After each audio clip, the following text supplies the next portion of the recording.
Raven Maddox had two lives and she was failing at both of them. The first life happened inside the walls of Crestwood High School, where she sat in the back corner of every classroom, wore the same black leather jacket regardless of the weather, and spoke to exactly no one. The other students had long since stopped trying. Freshman year, a girl named Haley had invited Raven to a sleepover. Raven said yes, then spent 3 days imagining the questions that would come. What does your dad do? Why do you live so far out of town? Is it true your house smells like engine grease? She never showed up. Haley never asked again. Nobody did. The second life happened at the compound on Ridgeback Road, 11 miles outside of town, where the driveway was always lined with Harleys and the garage doors never fully closed, where men with leather vests and road-worn hands came and went at all hours, and where her father, Harlan Maddox, president of the Hells Angels Desert chapter, held court at the kitchen table like a king who never asked for a throne. Raven loved her father the way you love a thunderstorm, with awe, with fear, with the knowledge that no matter how beautiful it is, it can level everything you care about in an instant. Her mother had understood that once. Jolene Maddox had married Harlan when she was 22 and still believed people could change if you loved them hard enough. By 32, she knew better. Raven was 10 years old the morning she woke to find her mother's closet empty, the hangers swinging like bones in the wind. A note on the kitchen counter, 3 sentences long. I love you. I can't do this anymore. Please forgive me. 7 years later, Raven still carried that note in the inside pocket of her leather jacket. Not because she hadn't forgiven her mother, because she hadn't decided yet whether she wanted to. The jacket was armor, the silence was a wall, and together they kept the world at a distance safe enough that no one could get close enough to leave. Some mornings, a Raven would stand in front of her mother's old closet, now filled with motorcycle parts Harlan stored there, because he never could bring himself to remove the rod where the hangers had swung. The closet smelled like chain oil, now not perfume. But sometimes if Raven pressed her face against the wooden frame and breathed deep enough, she swore she could still catch it. Jasmine, her mother's scent, fading a little more each year the way a photograph left in sunlight slowly turns to white. She never told Harlan about this. Some grief is too private even for the people who share it. At school, Raven moved through the hallways the way water moves through rock, slowly, invisibly, leaving no trace. She had perfected the art of being present without being noticed, of occupying space without claiming it.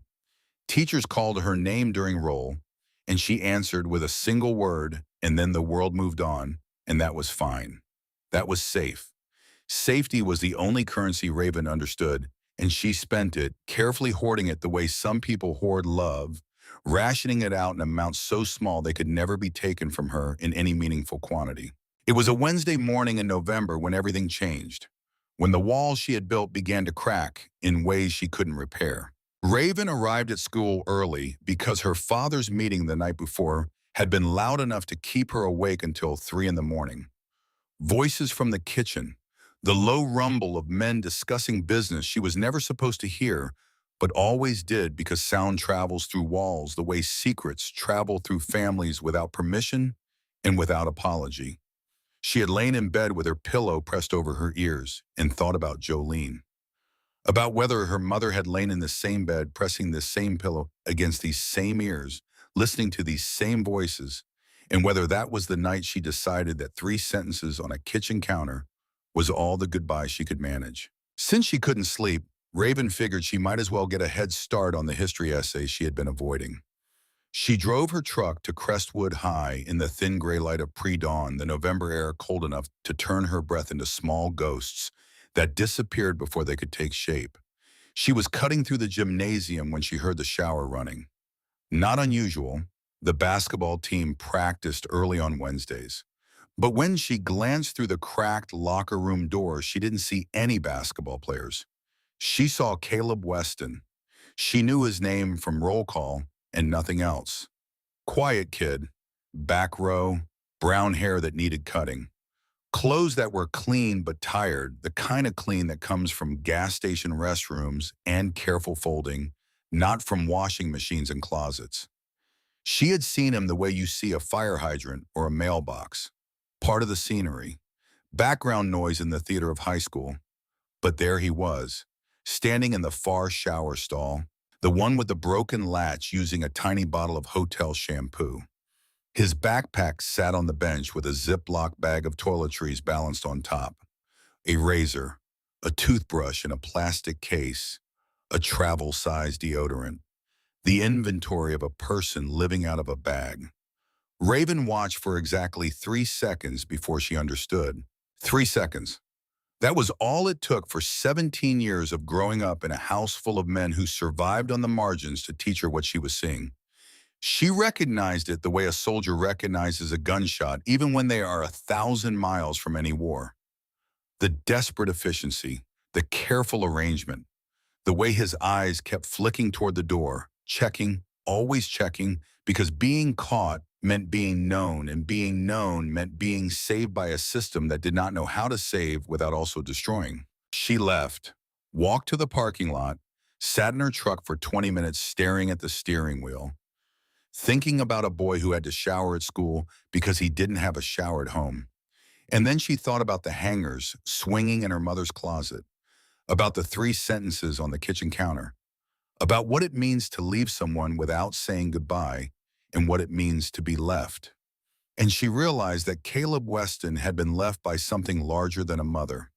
He had been left by the entire world, quietly, without a note, without even the courtesy of 3 sentences. Raven told no one what she saw that morning. Not her father, who would have tried to fix it with money and muscle. Not the school counselor who would have filed a report and triggered a system that would chew Caleb up and spit him into foster care. Not anyone. Because Raven understood something about secrets that most people didn't. Sometimes keeping one was the kindest thing you could do. She had been keeping secrets her whole life. Her father's business, her mother's absence, the way the compound on Ridgeback Road looked from the inside versus the way the rest of the town imagined it. She was fluent in silence. And now she added one more secret to the collection. Caleb Weston lives in his car. Over the next 3 weeks, Raven became a spy in her own school, not the kind with gadgets and missions, the kind who sits quietly and watches because watching is safer than speaking, and because the person she was watching reminded her so much of herself that it physically hurt to look away. She saw him arrive each morning in a different parking spot: Monday East Lot, Tuesday West, Wednesday street parking. Thursday, he somehow slipped into the teacher lot behind someone with a pencil. Friday, back to East. A rotation, a system designed to prevent anyone from noticing that the car was always there, always occupied, always holding a boy who had nowhere else to go. She saw him eat lunch in that car every day. Free lunch from the cafeteria, always the same. Whatever the main was, an apple or fruit cup, chocolate milk. He would sit in the driver's seat and eat slowly, like he was trying to make it last, like every bite was a negotiation with a future that refused to promise him anything. Sometimes she saw him tear off pieces of his sandwich and leave them on the pavement near the rear wheel. She thought he was being wasteful until she saw the cat. An orange tabby with a torn ear and a limp in his back leg that came every day around 12:30 like it had a calendar. The cat would approach slowly, eat the offering, then press against Caleb's leg through the open car door. And Caleb would talk to it. Raven was too far away to hear the words, but she could see his lips moving, and something about the gentle focus of his expression told her this was the only conversation he had all day. A boy talking to a stray. Two abandoned things keeping each other company. She saw him rotate 3 shirts, gray with a bleach stain near the hem, blue with a frayed collar, black so faded it was almost purple. 3 shirts, 5 school days. The math was simple and devastating. She saw him charge his phone at the outlet by the third-floor vending machine during study hall, the one most students didn't know about. She saw him use the bathroom at the McDonald's on 5th Street at 6 in the morning 3 times a week. She saw him park behind the old gym building on Wednesday nights, behind the abandoned strip mall, on Fridays in the hospital overflow lot on weekends. He lived in that car. He lived in a Honda Civic with a safety pin backpack and 3 shirts and a stray cat he talked to like a friend. And he came to school every single day like it was the most normal thing in the world. And the most remarkable thing, the thing that made Raven's chest ache in a way she didn't know how to name, was that nobody else saw it. 1,500 students walked past him every day and saw nothing. 1,000 eyes and not a single one that recognized what she had recognized in 3 seconds. He was invisible, the same way she was invisible. 2 ghosts haunting the same school just from different sides of the wall. And that was when Raven understood why she couldn't look away. It wasn't pity. Pity was what people felt for strangers. This was recognition. She was watching herself from across a parking lot, a version of herself that wore a different face and carried a different weight, but moved through the world with the same desperate choreography of someone trying to survive without being seen. Helping him was not charity. It was not a project. It was the only language she had for the thing growing inside her chest, the thing that had no name but occupied the space between compassion and self-preservation. Because if she could help Caleb without being seen, without speaking, without breaking the silence that kept her safe, then she could prove to herself that caring about someone didn't require vulnerability. That you could love from behind a wall without the wall coming down. She was wrong about that, but she didn't know it yet. Raven didn't tell anyone. That was his business, his survival, and she understood survival better than most people gave her credit for. But she did something else instead. Something small and maybe stupid and definitely risky, because if he found out, he would know someone was watching. She started leaving things in the gym locker he used. A bottle of shampoo, the good kind, not hotel size. A new toothbrush, still in its packaging. Granola bars, the ones with chocolate chips that she ate herself when the compound got too loud and she needed something sweet to take the edge off. A pair of thick socks because November was getting cold and she had seen his ankles bare above worn-out sneakers. She never left a note, never signed anything, just placed the items inside the locker before first period and walked away. The first time, Caleb stood in front of the open locker for a full minute. She watched from around the corner, heart hammering so hard she could feel it in her teeth. Terrified he would be angry, terrified he would feel exposed. Terrified that this small act of kindness, the only one she knew how to give, would be the thing that shattered his careful camouflage. Instead, he looked left, looked right, picked up the shampoo bottle and held it like it was something precious. Like someone had handed him a piece of evidence that the world was not entirely empty of mercy.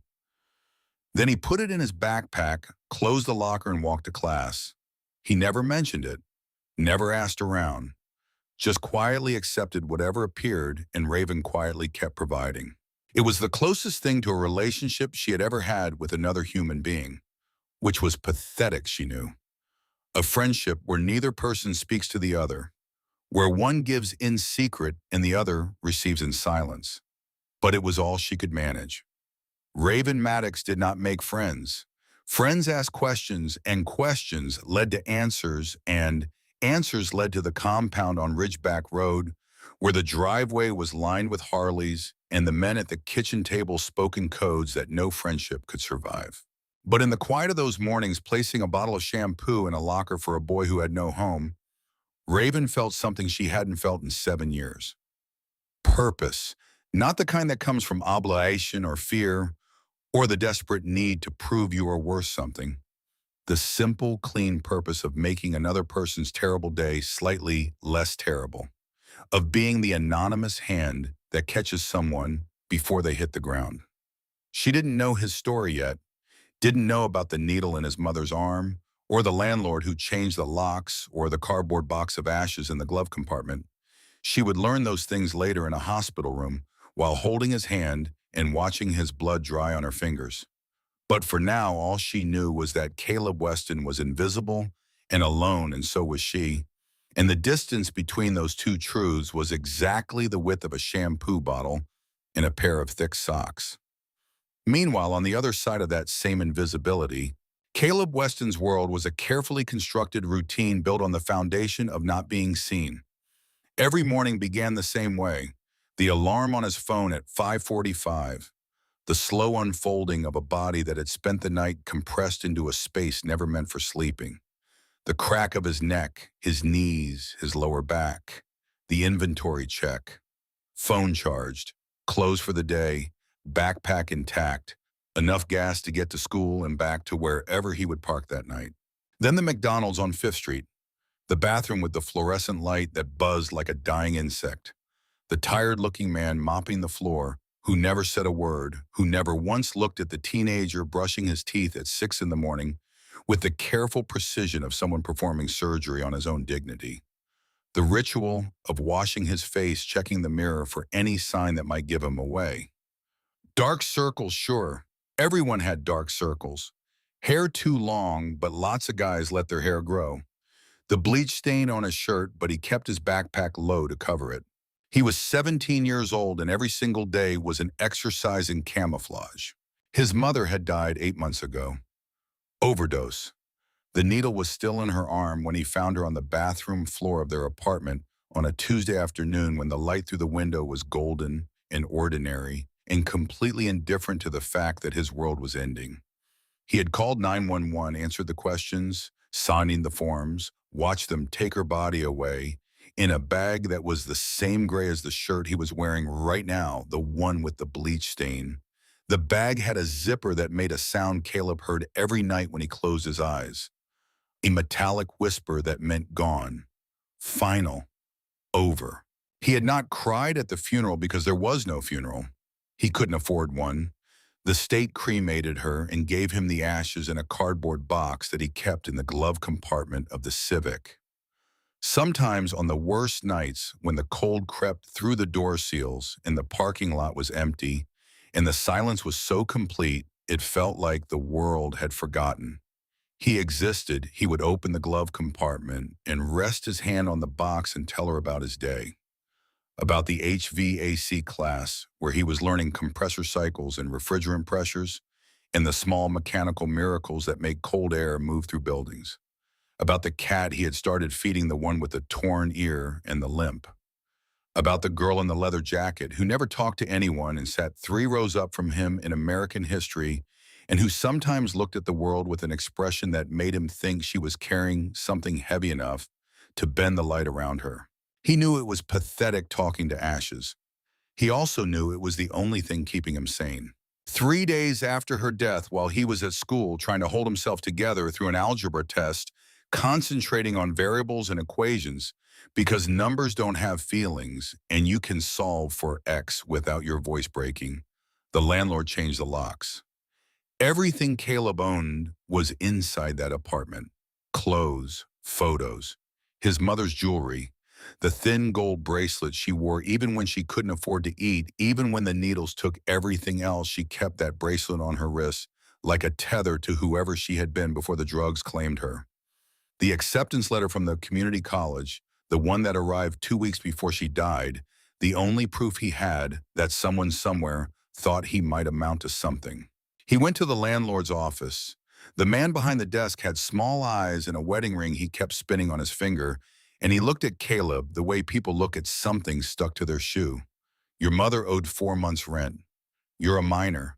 I can't lease to you. The buildings have been cleaned out. Your stuff is gone. Gone. Like his mother. Like his childhood. Like any pretense that the world was a place that cared whether Caleb Weston lived or died. He had an older brother, Wyatt, somewhere in Colorado. They hadn't spoken in 6 months. Wyatt had left home at 18 back when their mother's addiction was still manageable, back when needles were still hidden in drawers instead of left in arms. He had told Caleb he needed distance, space, room to breathe without the weight of their mother's choices pressing down on his chest. Caleb understood. He understood so well it felt like a knife between his ribs. Wyatt had saved himself. Nobody blamed him for that. But understanding why someone leaves doesn't make the empty chair any easier to look at. Caleb could have called him, could have asked for help. But asking for help meant admitting he couldn't survive alone, and surviving alone was the only thing Caleb had left to be proud of.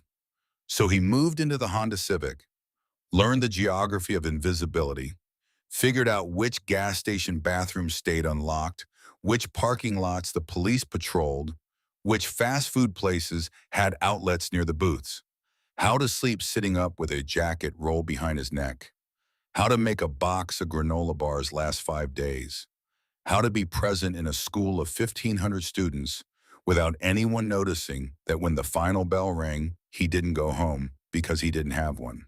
The HV OS repair program was his lifeline. 8 more months and he would have a certificate. A certificate meant a job.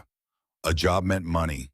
Money meant walls, a door that locked a bed that didn't fold him in half. Simple things, impossible things. He pictured them on the worst nights: a room with a heater, a refrigerator with food in it, a shower he didn't have to share with a basketball team. The images were so vivid they hurt, like looking at the sun, like reading a menu when your pockets are empty. Then someone started leaving things in his locker. The first time, a bottle of shampoo. Real shampoo, not the kind you steal from hotel rooms that smells like plastic and disappointment.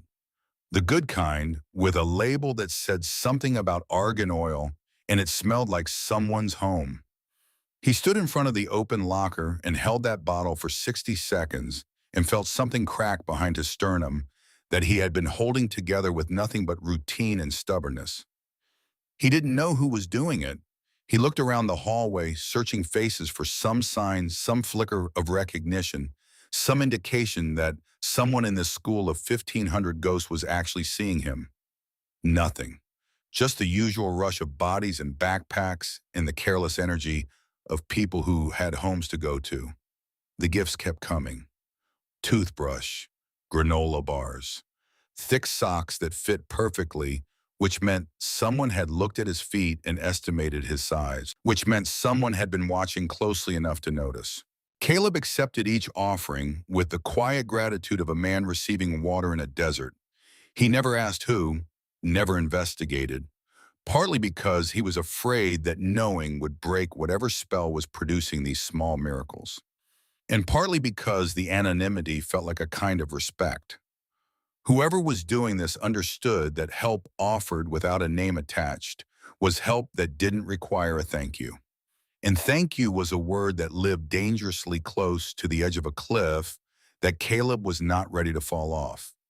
Because thank you meant acknowledging that he needed help, and needing help meant the camouflage was failing. And if the camouflage failed, the system would find him, and the system was not built for saving. It was built for processing, for filing, for turning human beings into case numbers and placing them in homes that were not homes but holding patterns, temporary shelves where broken children waited for a future that may or may not remember to come back for them. So Caleb said nothing, took the shampoo and the socks and the granola bars and carried them into the daily machinery of his survival. And somewhere in the back of his mind, a thought began to take shape that he didn't yet have words for. The thought that invisibility has a crack in it, that someone somewhere in this building had looked at him and seen not a scenery piece or a background character, but a person.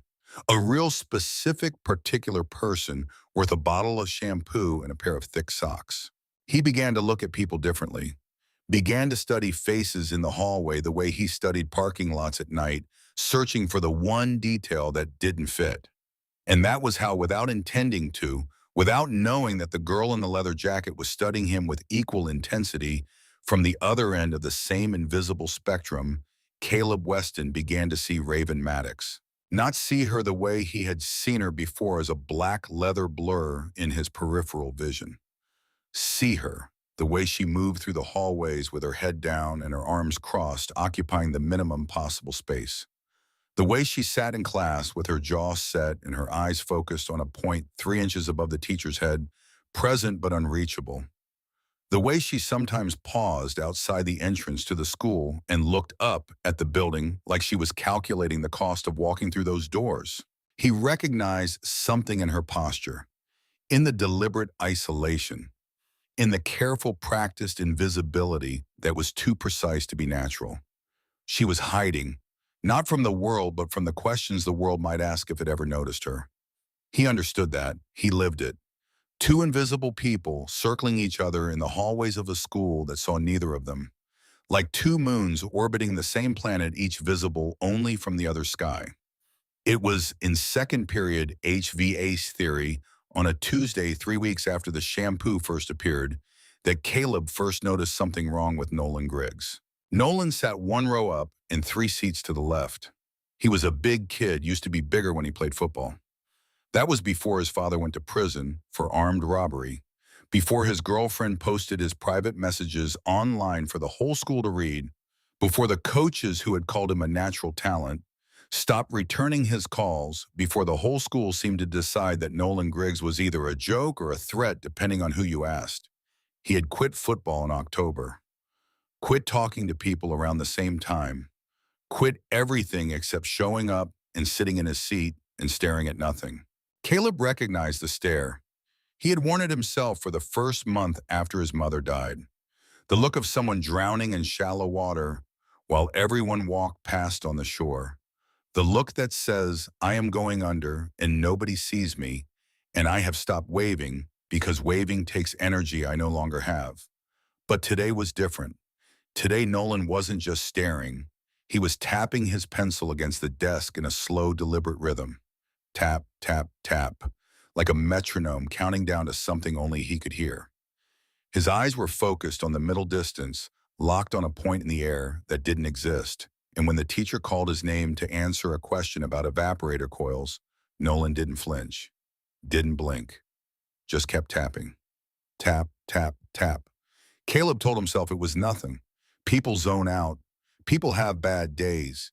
People lose themselves in their heads when the world outside their heads gets too loud. He told himself all of this, and none of it stuck, because there was something behind Nolan's eyes that wasn't sadness or anger or emptiness. It was decision. The look of someone who has already chosen the ending and is just waiting for the story to catch up. At lunch, Caleb sat in his car and fed chicken to Atlas and tried to forget about Nolan's eyes. The cat purred against his leg, a small engine of warmth in a world that had gone cold.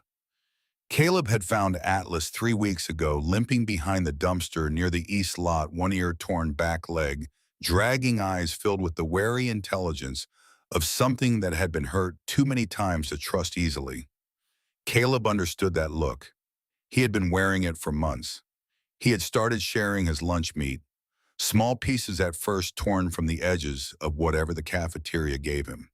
The cat would take the food and retreat to a safe distance. Eat, watch, approach again. Take more food, retreat again. Over 3 weeks, the distance between them had shrunk from 10 feet to 2. Now Atlas would press against Caleb's calf and purr, and Caleb would talk to him in a low voice about nothing in particular, and for 5 minutes a day, neither of them was alone. He had named the cat Atlas because on the first night they met, the sky was clear and the stars were enormous overhead, and Caleb needed to believe in something bigger than a parking lot and a car that smelled like loneliness.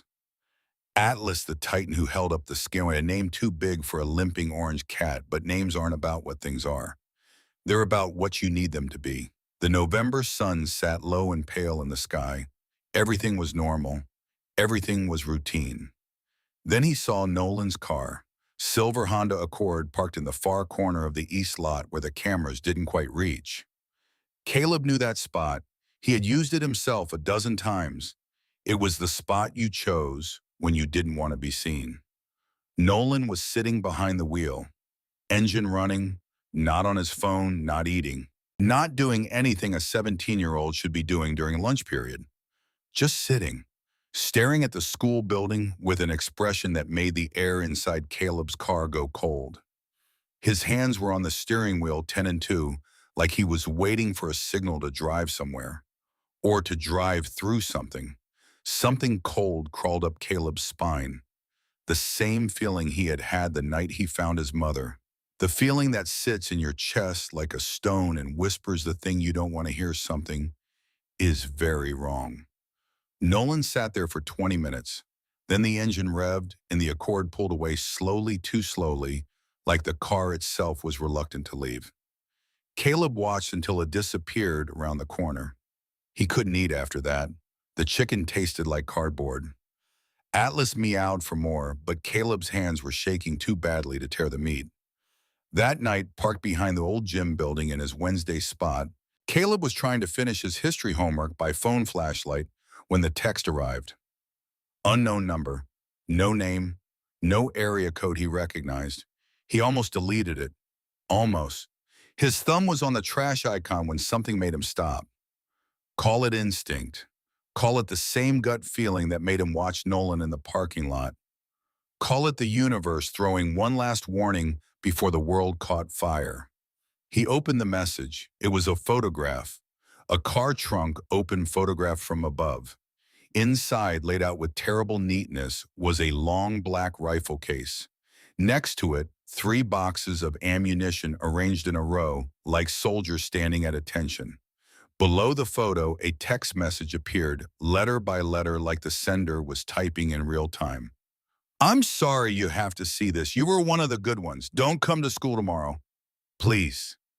Caleb's hands were shaking so violently the phone nearly flew from his grip. He read the message 3 times. 4, 5. Each time, the words got worse. Each time the photo got clearer.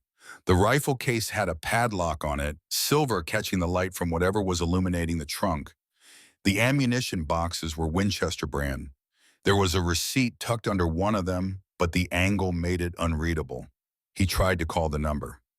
Dead. Tried again. Nothing. The number existed only long enough to deliver its message, then vanish like smoke. His thumb hovered over the 3 numbers that could change everything. 9, 1, 1. Oh, what if he was wrong? What if this was a prank? Some sick kid with a stock photo and a burner phone trying to scare people for laughs. What if he called the police and they traced the tip to a homeless kid living in his car, and instead of investigating the threat, they investigated him? What if they found out about the car, about the no address, about the dead mother and the absent brother, and the whole fragile architecture of his survival? The system would find him. The camouflage would fail. Everything he had built out of stubbornness and silence would collapse under the weight of a single phone call.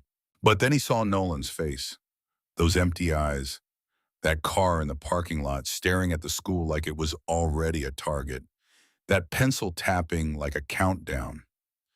Tap, tap, tap, Caleb pressed the numbers. The 911 operator answered on the second ring.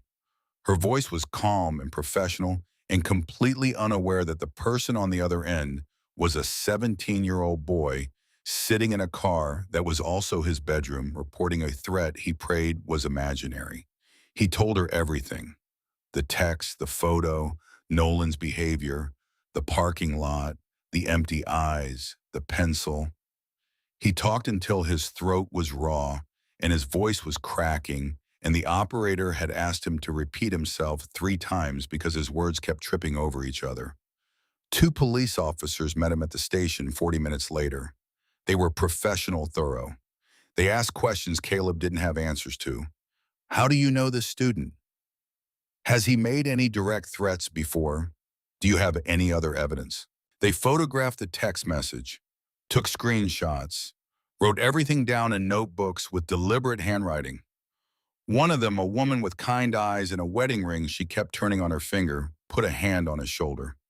You did the right thing, son. We'll have the school resource officer speak with him first thing in the morning. We take these things seriously. The other officer, older with a mustache going gray at the edges, handed Caleb a card. If you think of anything else, call this number directly. Don't hesitate, he paused. You got somewhere safe to stay tonight? Caleb almost laughed. The most dangerous question anyone could ask him. The question that could dismantle everything. Yes, sir, he lied. The same lie he told everyone. The lie that kept the system from swallowing him whole. He drove back to his Wednesday spot behind the old gym and sat in the dark. The parking lot was empty except for him and the stars and the distant sound of a train moving through a world that did not know his name. He opened the glove compartment, rested his hand on the cardboard box. I did the right thing, Mom. I think, I hope. I called the police and told them about Nolan and the rifle case and the text message. They said they'd handle it. They said we take these things seriously. I want to believe them. I want to believe that doing the right thing matters. That calling for help when someone is about to do something terrible makes a difference.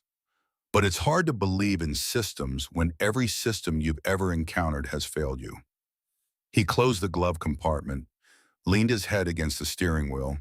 His neck was stiff and his back ached, and the car smelled like tuna and cold air in the particular loneliness of a November night when you are 17 and nobody in the world knows where you are. He did not sleep, could not sleep. The image of the rifle case burned behind his eyelids every time he closed them. The words played on loop. You were one of the good ones, past tense, like Nolan was already writing the obituary. At 5:30 in the morning, Caleb gave up pretending. He bought 2 energy drinks from the diner vending machine across from the police station and drove to school. Parked in his Thursday spot, the teacher lot, slipping in behind an early arrival. Watched the sun come up orange and cold over the roofline of Crestwood High. Other cars started arriving. Teachers with their coffee cups and briefcases, walking with the unhurried pace of people who believed today would be like every other day.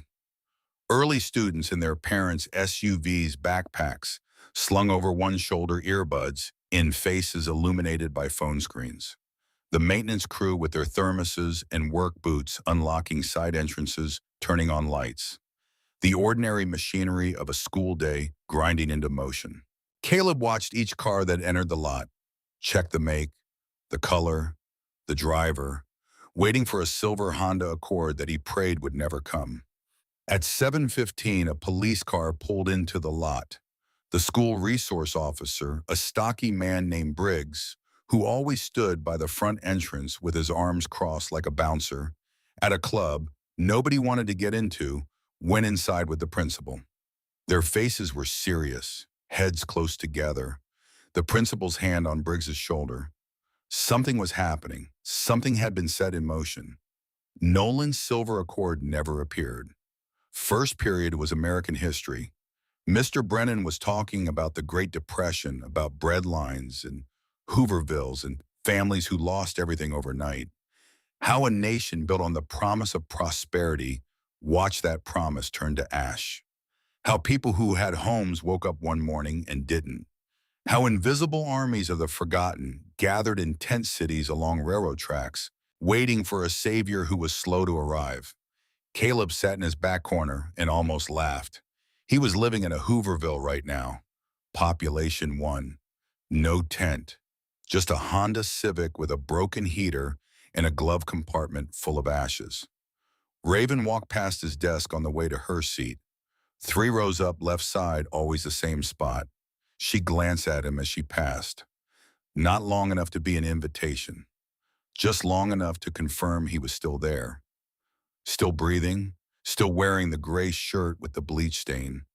Their eyes met for half a second, and in that half second, something passed between them that neither could name. Recognition. 2 invisible people acknowledging each other from opposite sides of the same glass. The morning crawled. Nolan's name came over the PA system at 8:47. Nolan Griggs, please report to the main office. Nolan Griggs to the main office, please. The whispers started instantly. What did he do? Is he in trouble? I heard he hasn't been in class for a week. Nolan never appeared. And Raven, sitting in her seat 3 rows up, heard the announcement and felt something cold settle in her stomach.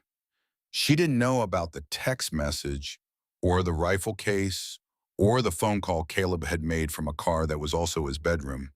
She didn't know that the boy in the back row with the bleach-stained shirt had spent the entire night awake, staring at the ceiling of his Honda Civic, praying that the police would reach Nolan before the morning came. But she knew something was wrong. She could feel it in the air, the way animals feel a coming earthquake. A vibration, a frequency just below hearing. The sense that the ordinary world, the one with its bells and schedules and hall passes, was balanced on something fragile. She looked over her shoulder at Caleb. He was staring at his desk. His hands were gripping the edges of his notebook so tightly his knuckles had gone white. His jaw was clenched. His eyes were locked on something that wasn't in the room. And Raven Maddox, who had spent 17 years not getting involved, who had built her entire existence around the principle that other people's problems were not her problems, felt something shift inside her chest. A door opening that she had not opened herself. A feeling she did not choose and could not stop and would spend the rest of her life being grateful for. Concern.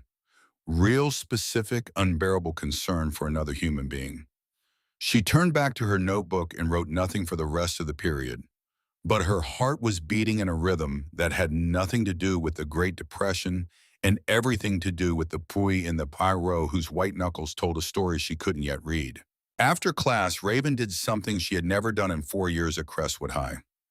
She followed someone, not close, not obvious, just close enough to watch Caleb walk down the hallway toward the HVAC workshop with his backpack clutched against his side and his shoulders drawn up toward his ears like a man expecting a blow that hadn't landed yet. He walked the way soldiers walk through territory they know is mined. Each step measured, each glance deliberate, scanning the crowd, the hallway, the exits with the hypervigilance of someone who has spent months understanding that safety is not a place, but a calculation you perform every 30 seconds. She stopped at the corner and leaned against the wall, pretending to check her phone. Through the narrow window of the HVAC classroom door, she could see him take his seat, one row behind and 3 seats right of Nolan Griggs's empty chair. The chair that should have held a big kid who used to play football, a kid whose father was in prison and whose girlfriend had betrayed him and whose coaches had forgotten his name. The chair was empty, and Caleb was staring at it with an expression that Raven could read even from 20 feet away through a window. He knew something about that empty chair, something that was eating him from the inside. Raven pulled out her phone and called a number she rarely used. A man named Shep, one of her father's inner circle, who also happened to work as a patrol officer for the county sheriff. A man who lived in 2 worlds the same way Raven did, who wore a badge during the day and a leather vest on weekends, and who had learned long ago that the line between the law and the outlaw was drawn in pencil, not ink. Shep picked up on the 3rd ring. "Hey, little bird, your old man okay?" "He's fine. Listen, Shep, has anything come in recently about the school, about a threat?" A pause, the kind of pause that tells you everything before a single word is spoken. The kind that has weight and texture and a specific gravity that pulls the conversation toward a place neither person wants to go. "Where did you hear that I didn't hear anything?" "I'm asking." Another pause. Longer. Then carefully a student called in a tip last night. Anonymous. Something about a text message with a photo. "Officers are at the school right now. That's all I can say." "Is it serious?" "We're treating it as serious. That's all I can say, Raven." She hung up and stood in the hallway for a long time. Students flowed around her like water around a stone. Nobody spoke to her. Nobody looked at her. She was as invisible as always, the girl in the leather jacket who might as well have been painted on the wall. But inside that invisibility, behind the armor and the silence and the wall she had built so carefully out of 7 years of aloneness, something was happening that Raven could not control. She was thinking about Caleb's white knuckles, about the empty chair in the HVAC classroom, about the fact that someone had called in a tip last night anonymous about a threat to the school, and she was doing the math the way she had been doing math her whole life, quietly, invisibly, seeing the patterns that everyone else missed. The tip was anonymous. The boy in the back row had white knuckles and dark circles and the specific tremor of someone who had not slept. He lived in his car, which meant he had no landline, no home phone, nothing traceable to an address that didn't exist. He was invisible. The perfect witness, the perfect caller, the person most likely to see something wrong, because he spent every waking minute watching the world for threats that the rest of the student body couldn't be bothered to notice. Caleb had called it in. She was certain. And the certainty of that, the knowledge that a boy who had nothing, who was fighting every day just to survive in a Honda Civic with 3 shirts and a box of ashes, had looked at another person's pain and chosen to do something about it when doing something meant risking the entire fragile architecture of his own survival, made Raven feel an emotion so unfamiliar it took her several minutes to identify it. Respect, deep, bone-level respect for another human being. Not the forced respect that you give to teachers and authority figures, not the fearful respect the world gives her father. The kind that grows from watching someone do the hard thing when the easy thing was right there close enough to touch. She went to her second period class and sat in her seat and opened her notebook and stared at a blank page that stayed blank for the entire 45 minutes. Her pencil hovered above the paper motionless. Her mind was somewhere else entirely. It was in a parking lot at 3 in the morning watching a boy talk to a box of ashes. It was in a locker room at 6 in the morning watching that same boy wash his hair with hotel shampoo. It was in a Honda Civic at midnight watching him fold his body into a space no human should have to sleep in. It was everywhere Caleb Weston had been, every corner of his invisible life, and she realized with a kind of slow-motion clarity that she had been following his story for 3 weeks without understanding that it was also becoming her own. Because Raven Maddox, the girl who did not get involved, who did not care about other people's problems, who wore her leather jacket like a suit of armor against the world, had fallen into something she had no name for. Not love, not yet. Something before love. Something rawer. The recognition that another person's survival matters to you. That their pain is no longer abstract. That their face in a crowd is the one your eyes find first without being told. Without choosing the way a compass finds north. She pressed her hand against the inside pocket of her jacket and felt the paper there. 3 sentences. I love you. I can't do this anymore. Please forgive me. And for the first time in 7 years, Raven thought maybe the problem isn't caring about people. Maybe the problem is caring about people and then walking away. Maybe her mother's crime wasn't loving too much. It was leaving without fighting for the things she loved. The bell rang. Second period ended. Students gathered their things and streamed into the hallways carrying the ordinary weight of their ordinary lives. Raven sat in her chair for 10 extra seconds, feeling the note in her pocket, feeling the shape of a decision forming in her chest, like a fist unclenching. She was going to talk to Caleb Weston. Today. Before the day ended. Before whatever was happening with that empty chair and those police cars and that anonymous tip played itself out to whatever conclusion was waiting at the end of it. She was going to step out of the invisible world she had built for herself and speak to another invisible person and see what happened when 2 ghosts acknowledged each other in the daylight. It was the bravest decision she had ever made, and the most terrifying, because talking to someone means being seen by them, and being seen means they can leave. And leaving was the thing Raven feared more than gunfire, more than her father's world, more than anything the compound on Ridgeback Road had ever thrown at her. But she was going to do it anyway. Because some doors, once they start opening, cannot be closed by the person standing on the other side. And the door between Raven Maddox and Caleb Weston had been opening for 3 weeks, 1 bottle of shampoo at a time, and today it was going to swing wide. She just didn't know yet that by the time she reached him, the world would already be on fire. The moment arrived at 12:37 on a Thursday that had been ordinary until it wasn't. Caleb was walking across the parking lot with his lunch tray balanced on one hand, heading for the Honda Civic, and the 5 minutes of peace that Atlas and a free cafeteria meal could provide when someone said his name. Caleb. He turned. Raven Maddox was standing 4 feet away. Up close, he could see her tattoo clearly for the first time. Wings. Spreading from her collarbone up toward her jawline, feathered and detailed, like someone had trapped a bird beneath her skin, and it was trying to escape. Her eyes were dark brown, so dark they were almost black, and they were looking at him with an intensity that made the hair on his arm stand up. "You okay?" she asked. "You look like someone walked over your grave." He didn't know how to answer that, didn't know this girl, had never exchanged more than accidental eye contact across a classroom. But something about the way she was looking at him, not through him, not past him, but directly at him, like he was the only thing in the parking lot worth seeing, made something crack in his chest. "I'm fine." She didn't move.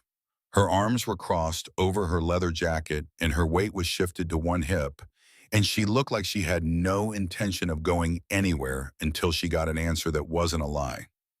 "I know you're not fine," she said. "I've seen you, Caleb. I know where you sleep." His blood went cold. Every survival instinct he had honed over 8 months screamed at him to run, to deny, to disappear into the crowd and rotate to a new parking spot and never look at this girl again.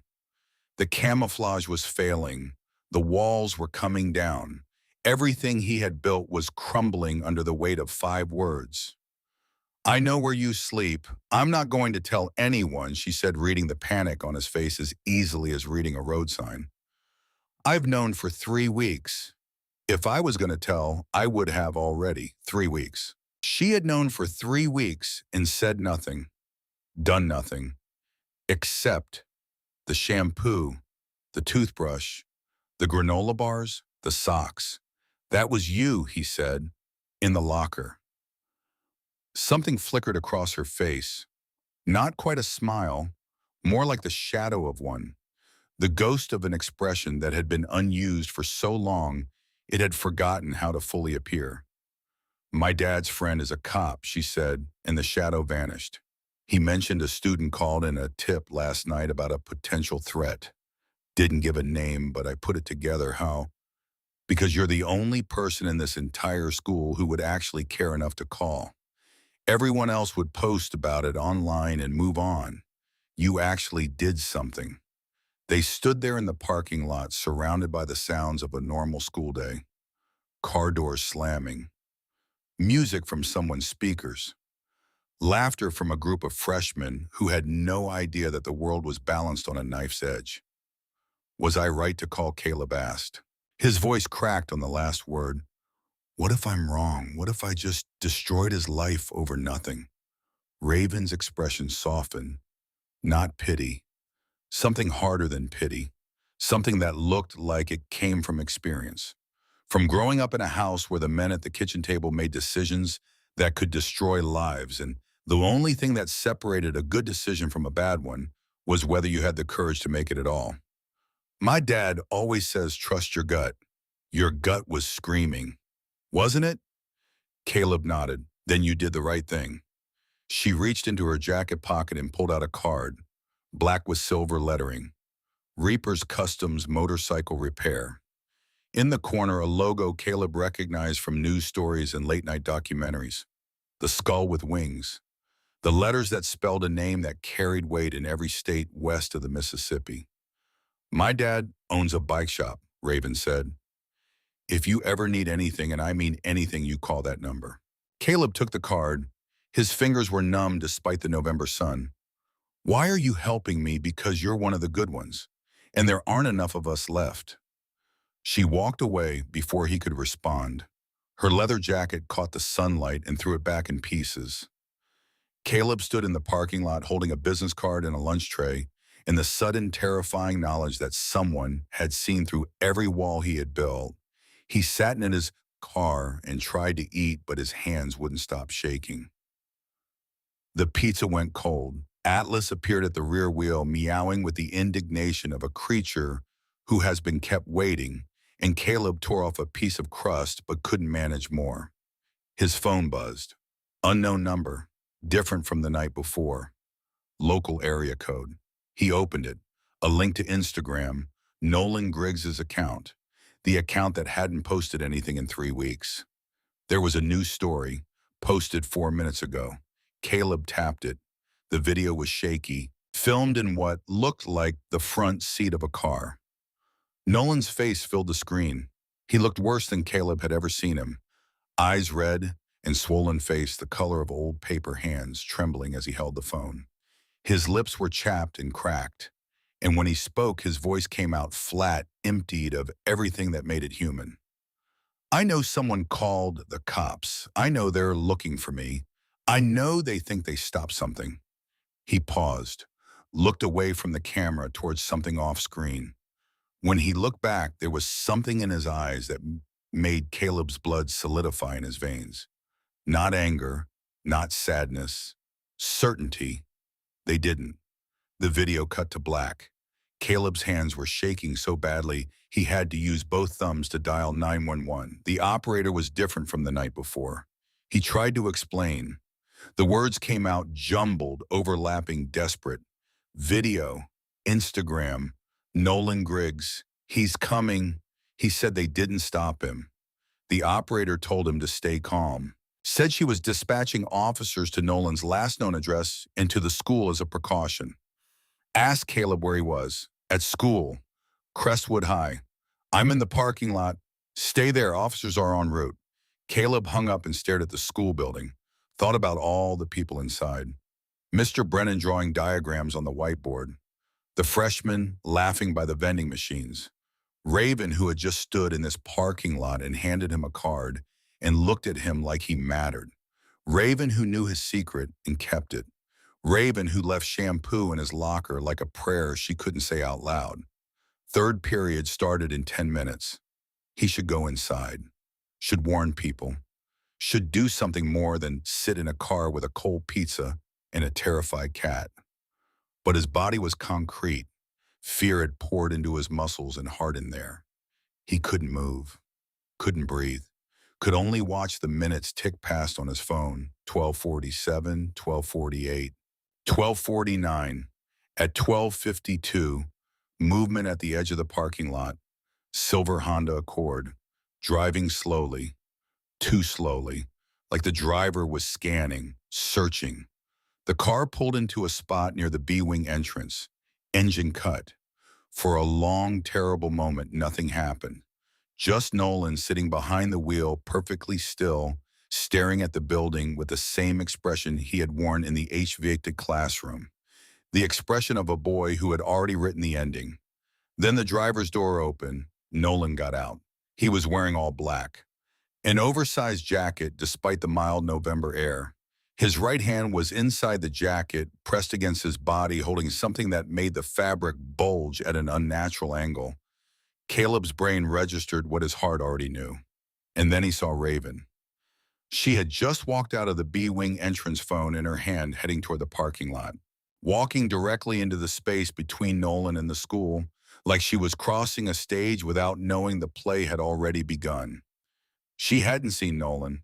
Nolan hadn't seen her. They were on a collision course measured in seconds in distance, and the terrible mathematics of a bullet traveling faster than a warning can be shouted.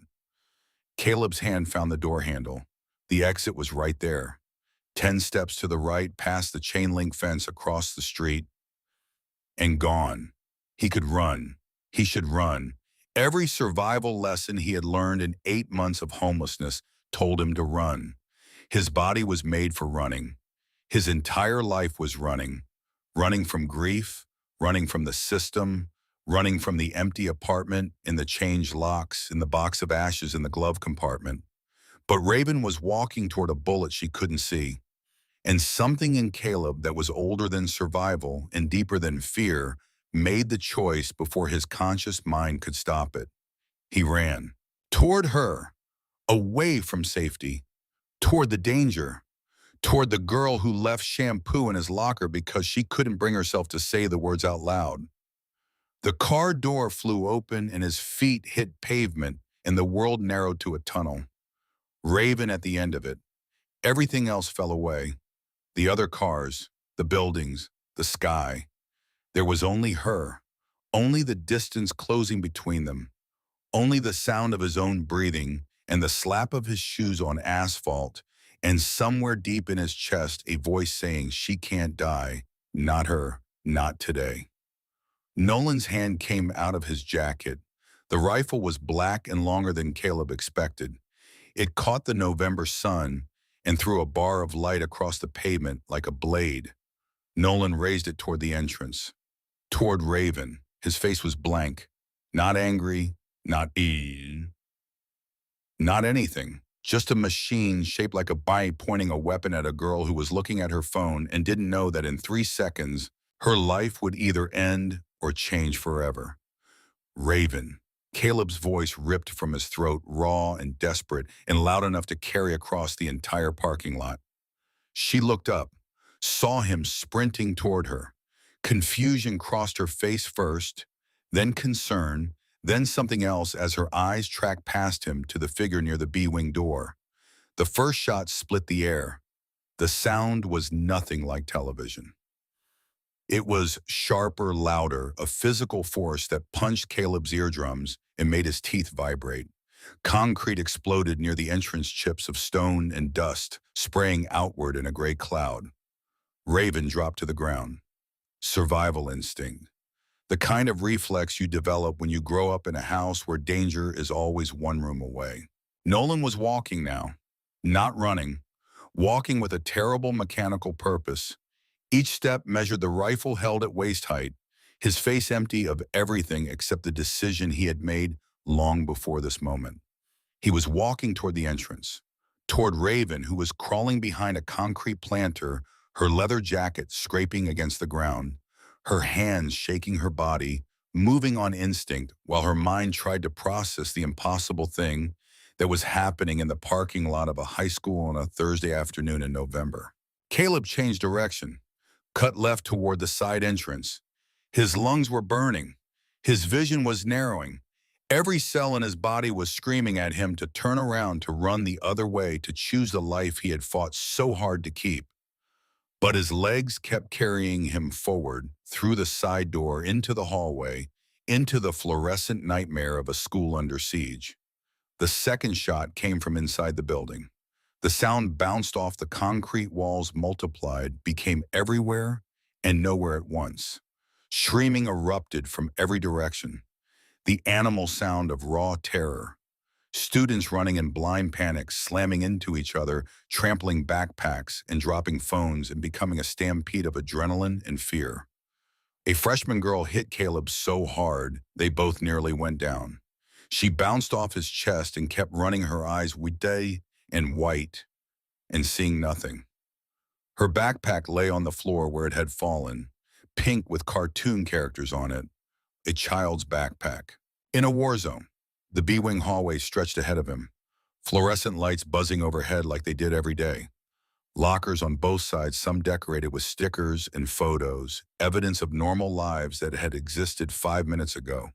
The smell of floor wax and industrial cleaner, and underneath it all, something metallic and new that Caleb's brain refused to identify. He saw Raven, 20 feet ahead. She had made it inside somehow, through the entrance, through the chaos. But now she was frozen, standing at her open locker, her back to the main corridor, phone in her hand, face white as paper, not moving, not running, just standing there like the fear had short-circuited something essential and left her body running on nothing.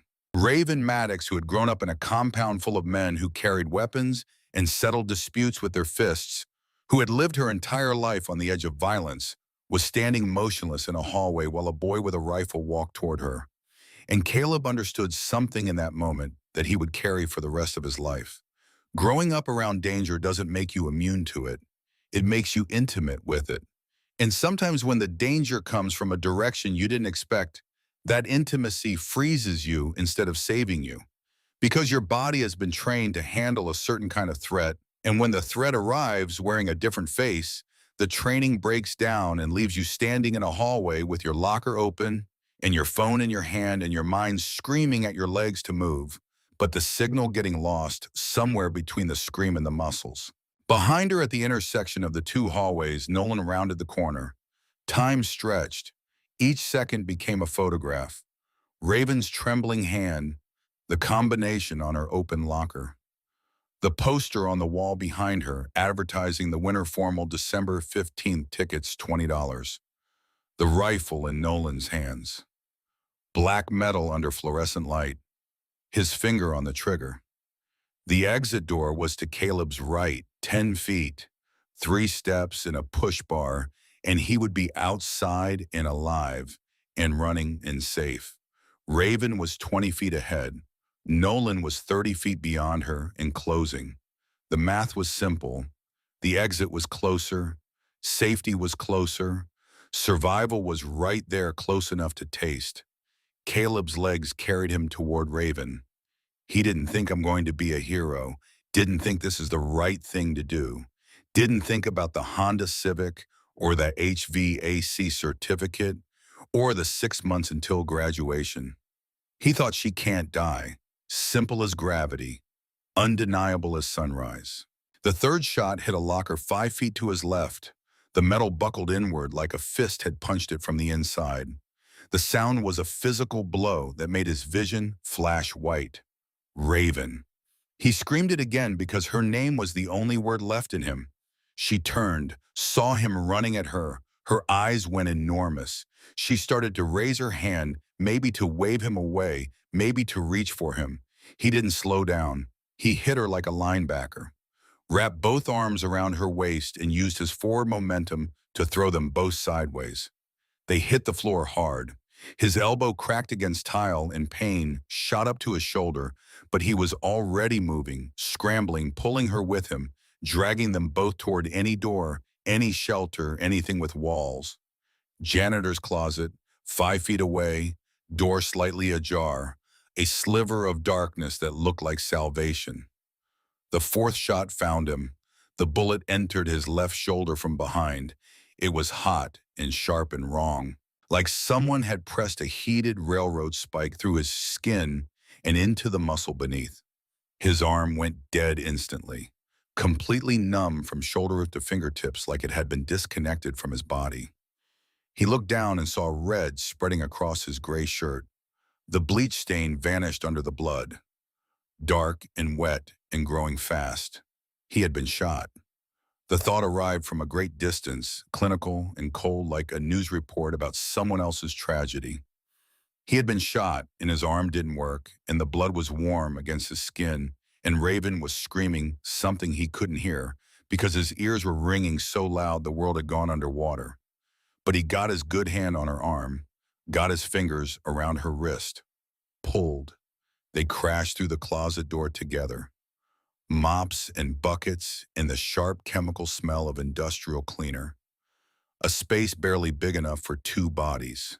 Caleb slammed the door shut with his foot and pressed his spine against it. No lock, just a handle. He braced his feet against the metal shelving unit across from him and pushed his back against the door with everything he had. His shoulder was screaming now, the numbness giving way to pain that was liquid and hot and seemed to have its own pulse. Raven was breathing in short, panicked gasps. Oh my God, oh my God, oh my God. Her hands were in front of her, covered in blood. His blood. From where she had grabbed his arm as they fell through the door. Quiet, Caleb gasped. Please, quiet. She clamped both hands over her mouth. Her eyes above her fingers were enormous. Dark brown moons in a face drained of color. She was looking at his shoulder, at the blood soaking through his shirt and pooling on the floor beneath him. A growing puddle of red on white tile. The door handle rattled against his spine. Someone was on the other side. Someone was pushing. Caleb pushed back. His feet slid on the tile and the shelving unit scraped backward an inch. 2 inches. The door cracked open. Through the gap, 6 inches of fluorescent hallway light, and an eye, Nolan's eye, bloodshot, empty, looking directly at Caleb with the flat disinterest of someone watching television. The gun barrel slid through the crack. Black metal, 6 inches from Caleb's face, close enough to see the scratches on the barrel, close enough to feel the cold radiating off the steel. This was it. This was how he died. In a janitor's closet, bleeding out on dirty tile. After 8 months of surviving in a car. After getting so close to the finish line, he could almost see it. After finally having someone see him. I see you, Caleb said. The words came from somewhere deep. somewhere that hadn't been touched by the fear or the pain or the survival instinct screaming at him to be silent, somewhere that remembered what it felt like to be invisible, to scream without being heard, to drown in shallow water while the world walked past on the shore. "I know you're in pain," Caleb said. His voice was shaking. Blood was running down his arm in a steady stream, now dripping off his fingertips onto the tile. "I know you feel invisible. I know what it's like when nobody hears you." The gun barrel didn't move. "I called the cops last night," Caleb continued, "not because I wanted you in trouble, because I didn't want you to because I didn't want this." The eye blinked, just once. A slow, deliberate blink, like something deep behind Nolan's emptiness, had registered the words. "It doesn't have to end like this," Caleb whispered. Sirens. Distant but growing. The wail of police cars approaching, cutting through the silence like a blade through cloth. Getting closer, getting louder. Nolan's hand on the gun trembled. The barrel wavered. Through the crack, Caleb could see the muscles in Nolan's forearm tightening, relaxing, tightening again. The finger on the trigger was white at the knuckle. Behind Caleb, Raven was pressed against his back. He could feel her shaking, could feel her breath hot against his neck, could feel her hands gripping the back of his shirt like she was holding him together, keeping him from falling apart, keeping his blood from leaking out onto the floor. The siren screamed closer, a block away, maybe less. Nolan's eye met Caleb's one last time through the crack, and for a fraction of a second, something flickered there. Not redemption, not peace, just the smallest spark of recognition. One invisible boy seeing another. The gun pulled back. Footsteps. Running. Getting quieter. Moving away from them down the hallway toward the administration wing, toward whatever ending Nolan had written for himself long before this day. Caleb didn't move. Couldn't move. The adrenaline was draining from his body like water from a cracked glass, and everything it had been holding back rushed in to fill the space. Pain. Exhaustion. Terror. Caleb, Raven's voice right in his ear. "You're bleeding really bad, I know." "Why did you do that?" She was crying. He could feel the tears hitting his neck. "You should have run. The exit was right there. You could have gotten away. Couldn't leave you." Simple. True, the truest thing he had ever said. The sirens were right outside now. Multiple vehicles, screeching tires, doors slamming. Voices shouting commands in the clipped language of crisis. Somewhere distant from the other end of the school, a single shot. Then silence. Final and complete. Raven's arms tightened around him from behind. She was holding him like she could stop what was happening through sheer force of will. Like if she held tight enough, his blood would stay inside his body, and his heart would keep beating, and the world would stop being the terrible thing it had become. "Stay with me," she was saying. "Please stay with me." Caleb wanted to tell her he was fine, wanted to tell her it was just a shoulder wound, but his tongue was thick and his vision was going soft at the edges. The fluorescent light above them blooming into a haze that was almost beautiful. Boots. Heavy. Running. The door exploded open and Caleb fell backward into Raven's arms. They both went down. Men in black tactical gear filled the doorway. Helmets, shields, weapons drawn, commands barking and voices trained to be louder than panic. "He's shot," Raven was screaming. "He saved me. He's not the shooter. He saved my life." Hands in tactical gloves found his shoulder. Caleb screamed. The pain went white and hot and filled every corner of his body. "We need a medic in here." GSW to the left shoulder. Through and through, Caleb's eyes were closing. He fought against it, fought against the darkness pulling at the edges of his vision. Saw Raven's face above him, tears cutting clean tracks through the dust on her cheeks. Her dark eyes filled with something fierce and terrified and real. "Don't you dare," she said. "Don't you dare die on me." Not planning on it, he tried to say, but it came out as a breath. A whisper. The world tilted. Sounds went muffled. He saw more uniforms, saw someone place an oxygen mask over his face, saw Raven being pulled away by a paramedic, her arms stretching toward him, fingers reaching, refusing to let go until the very last second. The last thing Caleb thought before everything went black was that for the first time in 8 months, someone was holding his hand. Someone was choosing not to let go. Caleb woke to white ceiling tiles and the steady mechanical heartbeat of machines. His mouth tasted like metal and cotton, and something chemical that coated his tongue. His left shoulder was wrapped so tightly he could barely feel it, which he understood was a gift because the parts he could feel were announcing themselves with the enthusiasm of a fire alarm that had no intention of stopping. A face appeared above him, a woman in blue scrubs with reading glasses pushed up into her hair. "Welcome back, Caleb. I'm Dr. Mercer. You're at Mercy General Hospital. You've been in the surgery for about 3 hours. Do you know what happened?" The memories came back like a wave. The hallway, the fluorescent lights, Raven frozen at her locker, the rifle, the sound, the closet door rattling against his spine, Nolan's eye through the crack, the gun barrel 6 inches from his face, blood on tile. Nolan Caleb croaked. "Is he?" "The shooter is dead," Dr. Mercer said. Her voice was gentle but direct. "Self-inflicted gunshot wound in the administration building. He didn't hurt anyone else after you intervened." "How many?" "3 fatalities. 2 students and 1 teacher. 7 injured, including you.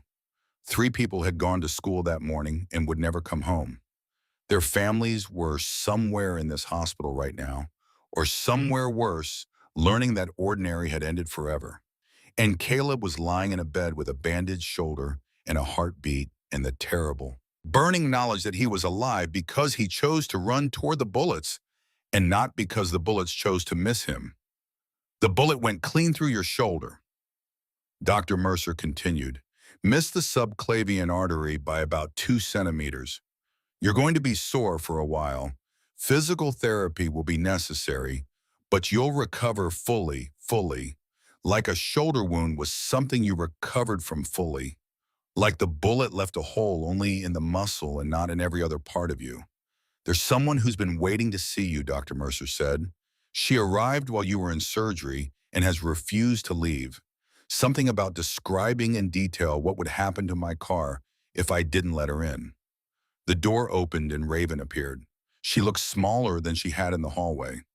Her leather jacket was gone, replaced by a hospital blanket wrapped around her shoulders like a shawl. Her hair was tangled, and there was a smudge on her cheek that might have been dust from the hallway floor or might have been dried blood. His blood. Her eyes were swollen from crying, red-rimmed and raw, and when they found his face, something in them broke open. She crossed the room in 3 steps and grabbed his good hand with both of hers. Her fingers were cold, shaking. "You're awake." Her voice cracked on the second word. "Don't ever do that again." "Do what?" "Take a bullet for me." Tears were running down her face now, cutting clean tracks through the dust in the fear and the hours of waiting. She wasn't wiping them away, just letting them fall like she had made peace with the fact that some things couldn't be held back. "You should have run," she said. "You were closer to the exit. You could have gotten away." Caleb squeezed her hand. "We already had this conversation." "In the closet. Remember, the police want to talk to you," she said after a moment. "And the news, there's a video. Someone filmed you from one of the classroom windows. You running across the parking lot, then inside, then pulling me into the closet. It's already got 2 million views." Caleb closed his eyes. "Caleb." Raven's voice got quieter, more careful. "They asked me for your emergency contact, for your family." His stomach dropped, the free-fall sensation of a secret about to hit the ground. "I didn't know what to tell them," she continued. "So I just said I'd stay until you woke up. But they need an address for when you are discharged. They need somewhere to send you." The moment he had been running from for 8 months.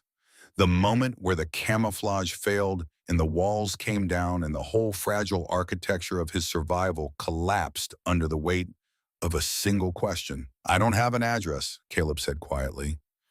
He was looking at the ceiling because looking at her felt impossible. I live in my car, have been for 8 months since my mom died. The silence that followed was heavy enough to have its own gravity. Caleb waited for the pity, the wide eyes, the oh my God. But Raven didn't gasp, didn't pull her hand away. She squeezed it tighter. I know, she said softly. I've known. The shampoo in the locker room. Your car in different spots every day. I figured it out 3 weeks ago, and you didn't tell anyone. It's your business. But Caleb, you have been living in a car for 8 months, and you still ran toward a shooter to save me. You had nothing, and you still chose to protect me. Her voice broke on the last word. Why? Caleb finally looked at her. Her face was a mess, blotchy from crying, dust in her hair, blood on the hospital blanket around her shoulders. She was the most real thing he had ever seen, because everyone deserves someone who shows up for them. The words landed in the space between them and sat there. And nobody's ever shown up for you, have they? Raven whispered. How did you? I recognize it. The way you don't talk to anyone, the way you eat lunch alone. You're invisible too, Caleb, just like me. He almost smiled. I need to call my dad, she said, pulling out her phone. This was the moment Raven Maddox chose to open the door between her two worlds and let Caleb Weston walk through it. She knew what calling Harlan meant. Knew it meant bringing Caleb into the orbit of leather and chrome and the brotherhood that had driven her mother away. Knew it meant risking the very thing she feared most, that the world of the compound would swallow another person she cared about. But she also knew what not calling meant. It meant watching Caleb get discharged into nothing, into a car, into a system that would process him and file him and place him on a shelf where broken children wait for a future that may or may not come. She dialed. One ring, one single ring, before a voice answered so fast it must have been waiting with the phone already in hand. Raven, tell me you're okay. I'm okay, Daddy. I'm at the hospital with Caleb. The boy who saved me put me on speaker. The voice that filled the room was rough. Not rough like gravel, rough like a mountain road at midnight on a bike doing 90. The kind of rough that comes from decades of hard living and harder choices and never once apologizing for either. Caleb Weston, my daughter tells me you took a bullet for her. Caleb's mouth went dry. I couldn't let her get hurt. You could have run. Raven says the exit was closer. You ran toward the danger instead. Yes, sir. And she tells me you've been living in your car for 8 months. That true? Yes, sir. Silence on the other end. Heavy, controlled. I'm coming to that hospital. Don't move. The line went dead. Caleb looked at Raven. Is your dad going to kill me? She looked at him with an expression he couldn't read. Part fear, part hope. Part something ancient that lived in the space between fathers and daughters, and the people who enter that space uninvited. I don't know what he's going to do, she said honestly. But when my dad decides something, the whole world moves. 2 hours later, the door to Caleb's room opened and a man filled the entire frame. Harlan Maddox occupied space the way a thunderstorm occupies the sky. 6'4", arms like bridge cables covered from wrist to shoulder, in tattoos so dense they looked like a second skin. A gray beard that fell to his chest, braided at the ends with small silver clasps. Eyes the color of a winter sky, pale blue, verging on gray, the kind of eyes that look warm or terrifying, depending on what they were looking at. He was wearing his leather vest, the one covered in patches that told the story of a life Caleb couldn't begin to comprehend. Hell's Angels stitched in an arc across the back, large enough to read from across a room. Daddy, Raven stood. The word came out smaller than Caleb had ever heard her speak. Harlan crossed the room and pulled her into a hug that lifted her feet off the floor. His arms engulfed her completely. When he set her down, his eyes were wet. Never again, he said. His voice was quiet, which was somehow more frightening than if he had shouted. You're never going back to that school. Then he turned to Caleb. Up close, Harlan was even more than the sum of his parts. The tattoos had texture raised scars beneath the ink. His hands were enormous, scarred across the knuckles. He smelled like motor oil and leather conditioner. But his eyes were doing something Caleb didn't expect. They were studying him with the careful, quiet intensity of a man trying to see past the surface to whatever truth lived underneath. And then something happened. A flicker behind those winter eyes. Harlan was looking at Caleb, but he was seeing someone else. Someone from a long time ago. A boy with nothing. A boy the world had forgotten. Harlan was seeing himself. "Raven told me what you did," Harlan said. "The exit was 10 feet away, and you ran toward her instead." Caleb nodded. "She also told me you've been living in a car, that you've got nobody, no family to discharge you to, no home to go back to." "Yes, sir." Harlan looked at him for a long time. Then he pulled out his phone and made a call without looking away from Caleb. "Hank, it's Harlan. I need you at Mercy General Hospital with the emergency guardianship paperwork. The kid who saved my daughter needs help. 17, no parents, homeless. I'm taking custody. I don't care what you have to do. Make it happen. Get here tonight." He hung up and looked at Caleb with those winter eyes. "When they discharge you, you're coming home with us. That's not a suggestion." Caleb's brain tried to process what was happening and failed. His mouth opened, closed, opened again. No words came. But first Harlan said, and his voice went softer, "My brothers want to meet you. They're coming tomorrow morning. All of them." "How many brothers?" Harlan's mouth twitched. "3 chapters. California, Nevada, Arizona. About 300 bikers, give or take." Caleb stared at him. "Why?" he whispered. Harlan leaned down, put one massive hand on Caleb's good shoulder. "Careful, gentle. Because you had nothing and you gave everything. Because when everyone else ran away, you ran toward the danger. Because you chose my daughter's life over your own. That's brotherhood. That's family. And we take care of family." Raven was standing behind her father, watching this massive man kneel at the bedside of a boy she had been secretly helping for weeks. And the expression on her face was something Caleb would remember for the rest of his life. But underneath the gratitude, underneath the tears, there was something else in her eyes. Something older.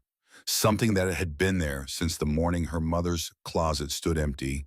Fear, the quiet, persistent fear that the thing she loved most would consume everything it touched.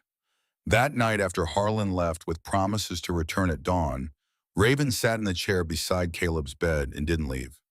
They didn't speak for a long time. The silence between them was different now. No longer the silence of two people who didn't know each other, but the silence of two people who had been through something together that had burned away all the normal barriers.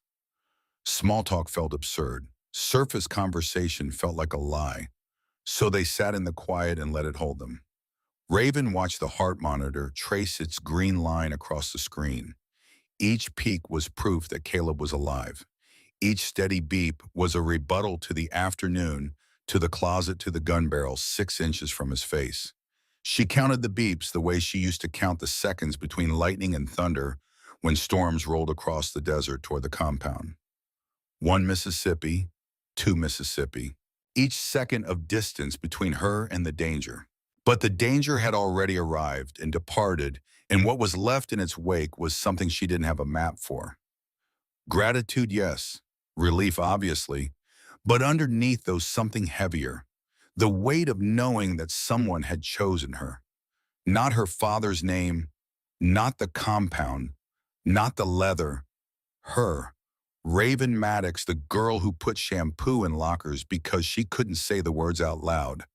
A boy who had nothing had given everything for that girl, and the enormity of it sat in her chest like a stone she couldn't swallow and couldn't spit out. She thought about her mother, about Jolene, about the 3 sentences on the kitchen counter and the 7 years of silence that followed.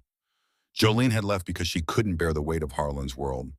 couldn't carry the leather and the loyalty and the endless demands of a brotherhood that asked everything and returned everything, but the one thing she needed most, the knowledge that she came first, that she mattered more than the road.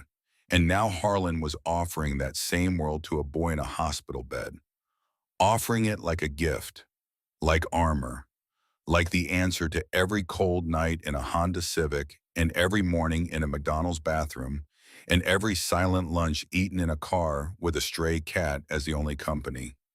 Raven should have been happy, should have been grateful that her father was stepping in, that Caleb would have a home, that the boy who saved her wouldn't have to sleep in a car anymore. Instead, she felt the hangers swing, click, click, click. The sound that lived in her memory like a scar, the sound of emptiness, of a closet that should have held dresses and scarves, and the life of a woman who loved her daughter but couldn't stay. Click, click, click. The metronome of abandonment ticking in the back of her mind every time someone she cared about stepped too close to her father's world. She pushed the thought down, buried it, added another brick to the wall. Tonight was not the night for that fear. Tonight was for the green line on the heart monitor and the steady beeps and the boy whose hand she was holding like an anchor in a storm that had already passed but whose waves were still coming. Caleb's phone, recovered from his car and brought by a nurse, had 247 unread messages. Classmates he had never spoken to, teachers, the principal, news reporters from 3 different stations, people from other schools, complete strangers who had found his name online. The world had noticed him all at once, like a spotlight swinging onto a stage he had never asked to stand on. But one message stopped him. Dottie, the waitress from the all-night diner across from the police station. The woman who poured coffee for insomniacs and one teenage boy who sat in the parking lot at 3 in the morning because he had nowhere else to be. She had never asked him why he was there, just refilled his cup and talked about her cats and the crossword she was stuck on. Saw the news, kiddo. Always knew you were special. You come by when you're healed. Breakfast is on me. Forever. Caleb was still staring at the message when Raven texted him from the chair 4 feet away. You awake? He looked at her. She was looking at her phone. He typed back, yeah. My dad just told me what he's planning for tomorrow. The 300 bikers. That's not even half of it. What do you mean? She looked up from her phone. Her dark eyes were still red, still swollen. But there was something in them now that hadn't been there before. Something like resolve. Get some sleep, she said. Tomorrow, your whole life changes. Caleb texted back. It already changed. Raven's response came immediately. You have no idea. He set his phone down, closed his eyes. But sleep didn't come. His mind kept spinning. And underneath all of it, deeper than the gratitude and the shock and the morphine haze, the question that had lived in Raven's eyes all night. Her mother had left because of this world. Left a 10-year-old girl and a husband who loved her because the leather and the patches and the brotherhood had grown larger than the marriage. And now her father was pulling a stranger into that same world, offering it like salvation. Raven had watched her mother walk away from this once. She was terrified of watching it happen again. But that was tomorrow's problem. Tonight, Caleb let himself feel something he hadn't felt in 8 months. Hope. Fragile and dangerous and entirely new. He fell asleep holding it like a match in a windstorm. At 6:47 in the morning, Caleb was jolted awake by a sound that made the hospital windows rattle in their frames. It started distant, a rumble, low and steady like thunder rolling across a plain. But thunder fades. This grew, louder, deeper. The building itself began to vibrate, a fine tremor that traveled up through the bed frame and into Caleb's spine, and the water in the plastic cup on his nightstand began to ripple in concentric circles. A nurse burst through his door, eyes wide. Are you Caleb Weston? Yes, you need to see this. She helped him into a wheelchair, careful with his shoulder, and pushed him to the window at the end of the hallway. Raven appeared from somewhere, still wearing the hospital blanket, and took the handles from the nurse. Below them, filling the hospital parking lot from edge to edge, spilling out onto the surrounding streets. Blocking traffic in every direction was an ocean of chrome and leather and American steel. Motorcycles, hundreds of them, more than Caleb could count, lined up in rows so precise they looked military, their chrome catching the early morning sun and throwing spears of light across the pavement. The riders stood beside their machines, motionless, each one wearing a leather vest heavy with patches. Some were enormous men with beards to their chests and arms like dock ropes. Some were women just as tall, just as fierce. Some were young, barely older than Caleb. Some were old, gray-haired and weathered, standing with the rigid posture of men who had been through wars, both literal and personal. And every single motorcycle had a photograph taped to its handlebars. Caleb squinted. His own face stared back at him 300 times. His school ID photo taken last September, when he still had a home and a mother and the kind of hope that everything would work out. Then the sound came. 300 motorcycle engines cutting simultaneously, not one at a time, not in waves, all at once, like the entire parking lot took a breath and held it. The silence that followed was so complete it felt holy.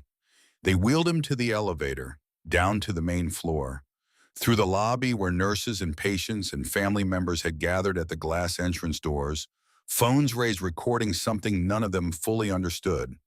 The automatic doors slid open. November air hit Caleb's face cold and sharp and smelling of exhaust and morning frost. Raven pushed his wheelchair out onto the concrete apron. Every head in the parking lot turned toward him.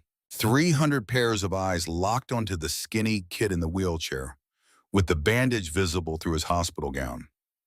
The kid with the sling on his left arm and the dark circles under his eyes and the look on his face of someone who has been told they won the lottery but hasn't yet accepted that the ticket is real.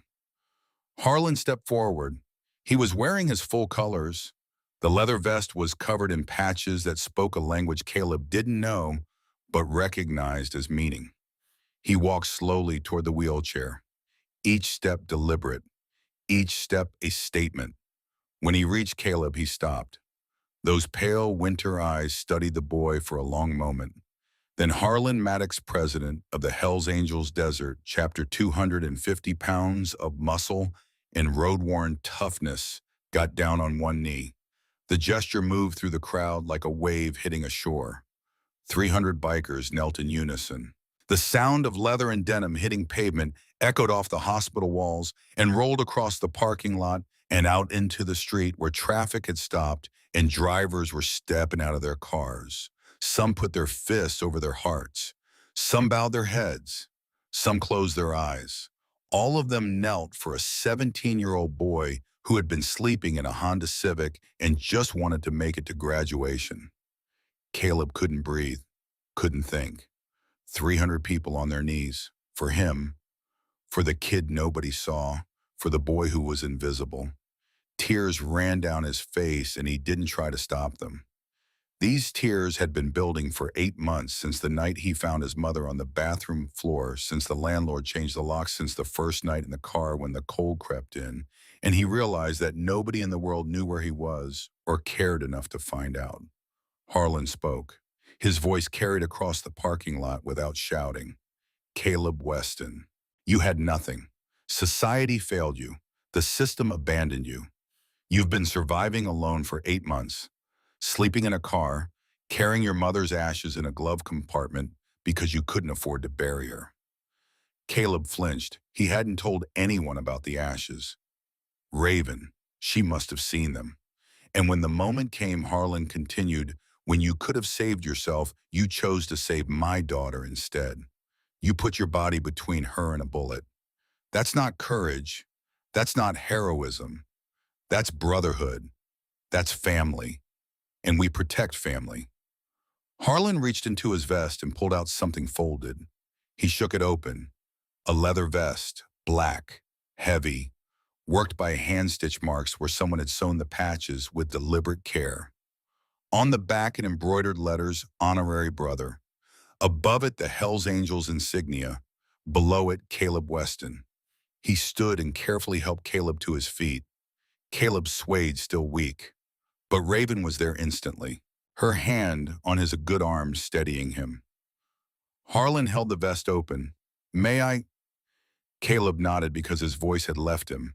Harlan slid the vest carefully over his good arm, then gently over the injured shoulder. The leather settled on his frame, heavy and warm and smelling of oil and road dust and belonging. The 300 rose to their feet as one. Then they roared, not with engines, with voices, chanting his name until the parking lot shook with it. One by one they approached. An older man with a gray ponytail shook his good hand. "My grandson was in that school. Thank you." A woman with fierce green eyes hugged him gently. "My son was killed in a school shooting 3 years ago. Nobody protected him. You protected Raven. You're a real one." They kept coming, each with a story. Envelopes pressed into Raven's hands because Caleb's arm was in a sling.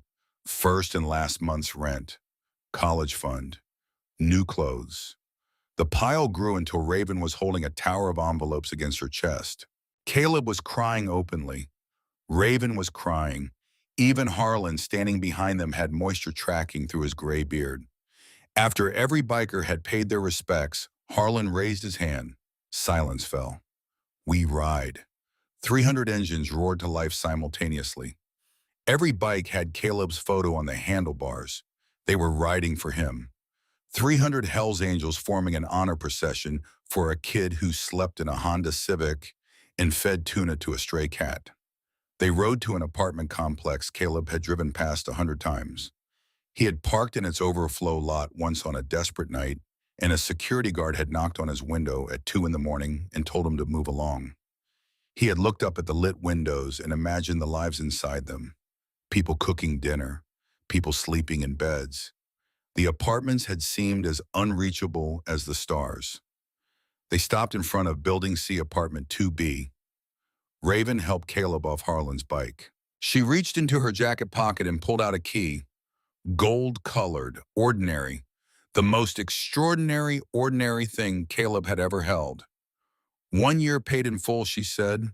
Fully furnished. Close to school. Close to the bike shop where you start work next week.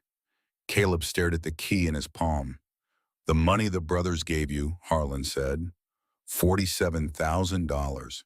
That's your college fund, your emergency fund, your never sleep in a car again fund. Caleb couldn't speak. 8 months of tears pressing against the back of his eyes. 8 months of holding everything together with nothing but stubbornness. And now the dam was breaking. They walked him upstairs. Raven unlocked the door. The apartment was small but perfect. A couch soft and deep. A kitchen table with 2-chair real wood. A bedroom with an actual bed, queen-sized with sheets and pillows, and a comforter thick enough to survive a winter. Caleb stood in the doorway of the bedroom and stared at it. "It's just a bed," Raven said. "No," Caleb said. "It's not." Because it wasn't. It was 8 months of sleeping folded in half. 8 months of waking with his neck locked and his spine aching. 8 months of dreaming about exactly this. A closet full of clothes and his size tag still on. A refrigerator stocked with real food. On the kitchen table, a note in handwriting so heavy it had dented the paper. "This is your home now, son. Sunday dinner's at my house, 5 p.m. Don't be late." Harlan Caleb sat on the couch. His couch. Raven sat beside him. Harlan stood in the doorway, arms crossed, watching with those winter eyes. "How do you feel?" Raven asked quietly. Caleb looked around at the walls that were his, at the door that locked from the inside, at the key on the table, at the vest that said he belonged somewhere. "Like I'm dreaming," he whispered. "You're not," Harlan said. "This is real. You earned this, not with what you had, but with what you gave." Harlan turned and walked out, his boots heavy on the stairs, leaving them alone in the apartment that was no longer empty because Caleb was in it.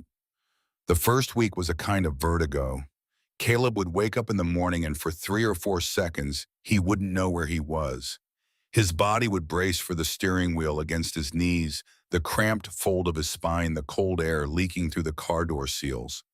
Then his hand would touch the sheets, cotton sheets, real sheets that smelled like laundry detergent, and the ceiling would come into focus above him, white and smooth and unchanging, and the reality would settle over him like a wave.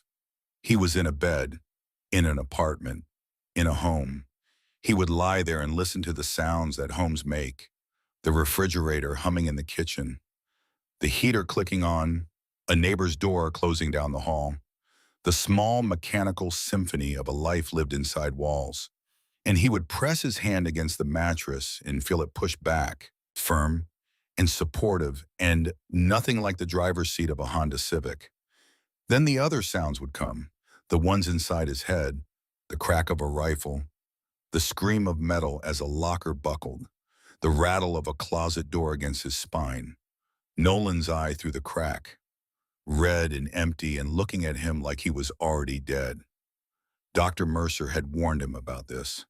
PTSD is not a failure. It's a wound.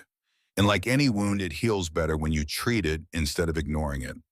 She had given him the name of a therapist who specialized in trauma, a woman named Dr. Reynolds with an office on Maple Street that had plants in the window and a couch so deep you could disappear into it. Caleb went to his first appointment on Tuesday. He sat on that couch and said nothing for 20 minutes. Dr. Reynolds didn't push. She sat across from him with her hands folded and her expression open, and let the silence do what silence does when you give it enough room. It makes space for the words that are afraid to come out. On the 21st minute, Caleb said, "I can still feel the door against my back. The one in the closet, I can feel it pushing." That's where they started. The door, the pushing, the eye through the crack. Session by session, word by word. Caleb began to unpack the hallway the way you dismantle a bomb, carefully, slowly, with the understanding that one wrong move could detonate everything. But Raven wasn't smiling. In the middle of everything surrounded by gifts and gratitude and leather armor, Raven Maddox was not smiling. Her jaw was set. Her hands were clasped in her lap, fingers interlocked so tightly her knuckles had gone white. She was staring at the vest on Caleb's shoulders with an expression that shifted between pride and something that looked a lot like grief. Over the next 2 weeks, the wall got higher. Raven stopped coming to the shop after school, stopped texting in the evenings. At school, she returned to her old pattern, head-down jacket on, speaking to no one, including him. On Monday, she walked past his desk without a glance. On Wednesday, he found a granola bar in his locker and didn't know if it was affection or goodbye. By the end of the second week, Caleb could feel himself being shut out. He didn't understand. 2 weeks ago, she had been the one holding his hand in a hospital bed, the one who refused to leave. And now she couldn't look at him without something dark crossing her face. Caleb had started work at Reaper's Customs. The shop was a converted warehouse on Industrial Drive, oil stains on the concrete floor so old they had become part of the architecture. Harlan started him on basic tasks. Oil changes, tire rotations. "You build from the ground up," he said, handing Caleb a wrench. "Rush the foundation and the whole thing falls over. That's true for engines. That's true for people." The other mechanics accepted him without ceremony. A nod, a nickname. A cup of coffee placed on his workbench without being asked for. On a Thursday evening, Caleb was cleaning up after his shift when Harlan appeared in the bay doorway. "You notice anything about Raven?" Harlan asked. He was looking at the motorcycle on the lift. His hands were deep in his pockets, which Caleb had learned was Harlan's version of vulnerability. "She's been quiet," Caleb said. "Quiet's her default. This is something else." Harlan turned from the bike. His eyes were troubled. "She won't talk to me either. And that scares me more than anything that happened at that school. Because bullets, I understand. Silence from my daughter, but don't it. Can I ask you something?" Caleb said. "Raven's mom. What happened?" The silence that followed was an ocean, deep and dark and full of things that lived at the bottom where the light didn't reach. "Jolene." Harlan pulled his hands from his pockets and crossed his arms.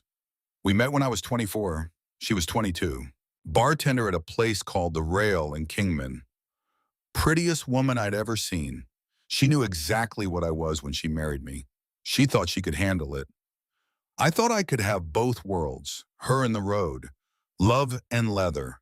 Turns out that's the oldest lie men tell themselves. What changed, Raven? When you become a father, the world gets smaller in a clear way.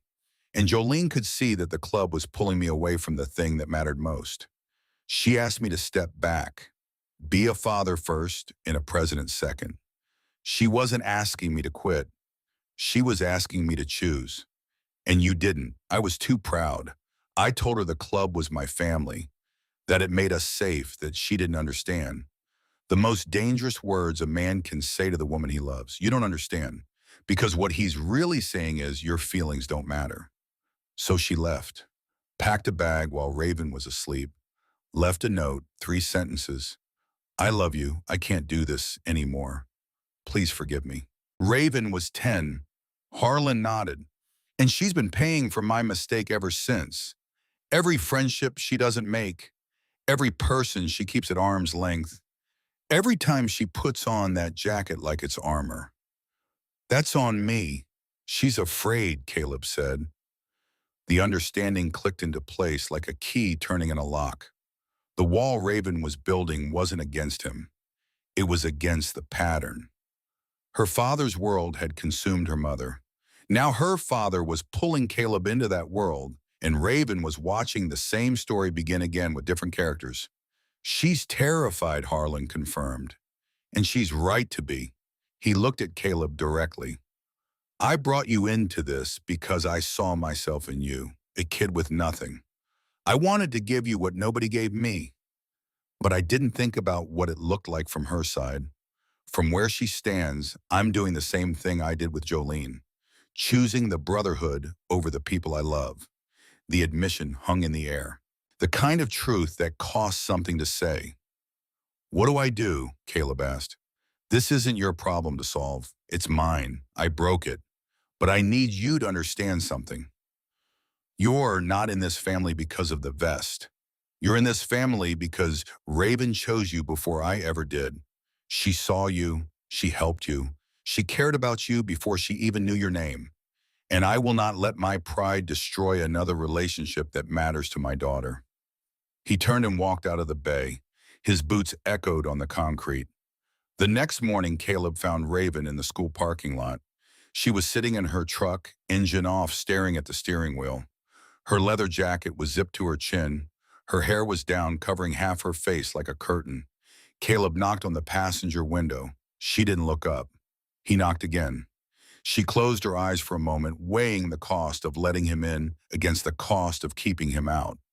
Then she reached across and unlocked the door. He got in.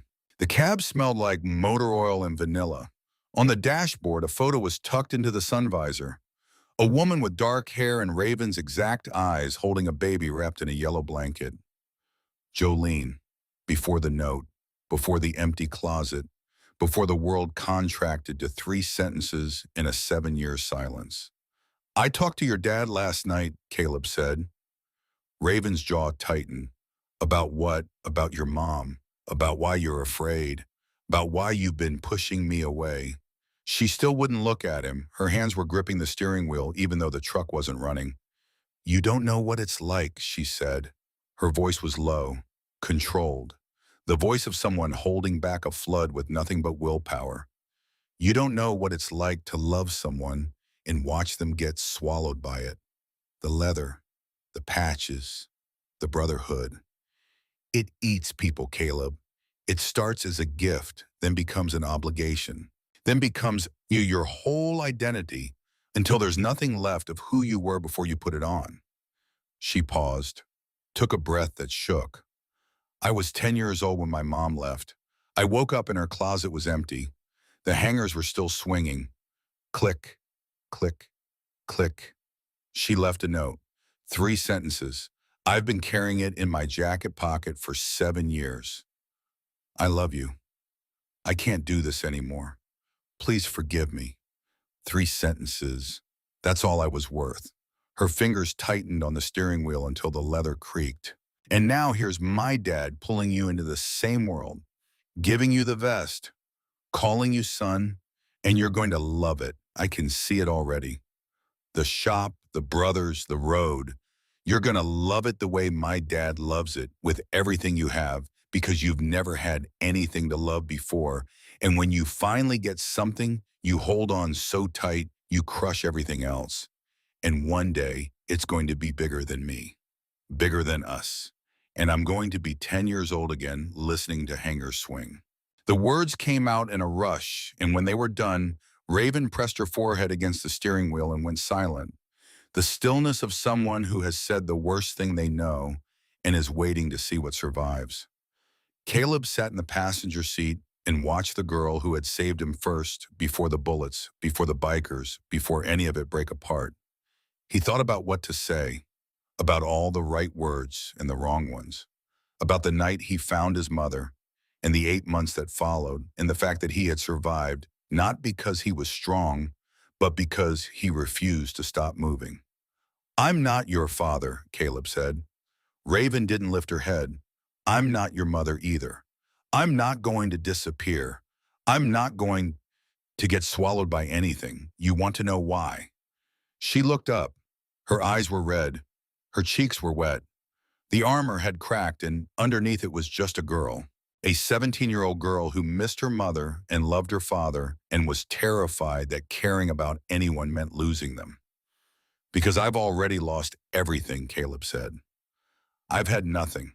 Slept in a car, brushed my teeth in a McDonald's bathroom, ate granola bars for dinner, and fed tuna to a stray cat because he was the only living thing that showed up for me every day. I know what it looks like when everything disappears. And I'm never going to be the reason someone else feels that way. Especially not you. She stared at him. The war in her eyes was still there, but the battle lines had shifted. You left shampoo in my locker, Caleb said. You left socks and granola bars and a toothbrush. You never said a word, never asked for anything, never even let me know it was you. That's not brotherhood. That's not the club. That's just you. That's who you are without the vest and the patches and the motorcycle. That's the person I ran toward in that hallway. Not the Hells Angels' daughter. Just you. Raven's face crumpled. Not dramatically. Just a slow collapse, like a wall that had been holding back water for 7 years, finally letting it through. Your dad told me something last night, Caleb said. He said you chose me before he did. Before the shooting. Before any of it. The shampoo was a choice. The socks were a choice. Every time you looked the other way, when I parked in a different spot, that was a choice. You chose to see me when nobody else did. She closed her eyes. A tear tracked down her jaw and fell onto her leather jacket. I'm scared, she whispered. I know. So am I. Of what? Of having something to lose. For 8 months I had nothing. And that was terrible, but it was safe, because you can't lose what you don't have. And now I have an apartment and a man who calls me son, and a girl who puts shampoo in my locker. And I'm terrified. Every single day. Because now there's something the world can take away. Raven opened her eyes, looked at him, really looked. So what do we do? She asked. We do what your dad should have done with your mom. We don't choose the leather over the people. We don't let the brotherhood be bigger than us. And when it gets hard, when the world gets loud and the fear starts building, we tell each other. We don't write 3-sentence notes and disappear. The school bell rang in the distance. First period, students were streaming past the truck, oblivious to the two people inside having the most important conversation of their lives.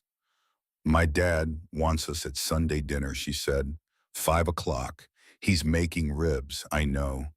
The note on the fridge. He's going to say something to me tonight. About my mom. About what happened. He told me last night he had something he needed to say, and I could tell it was going to be big.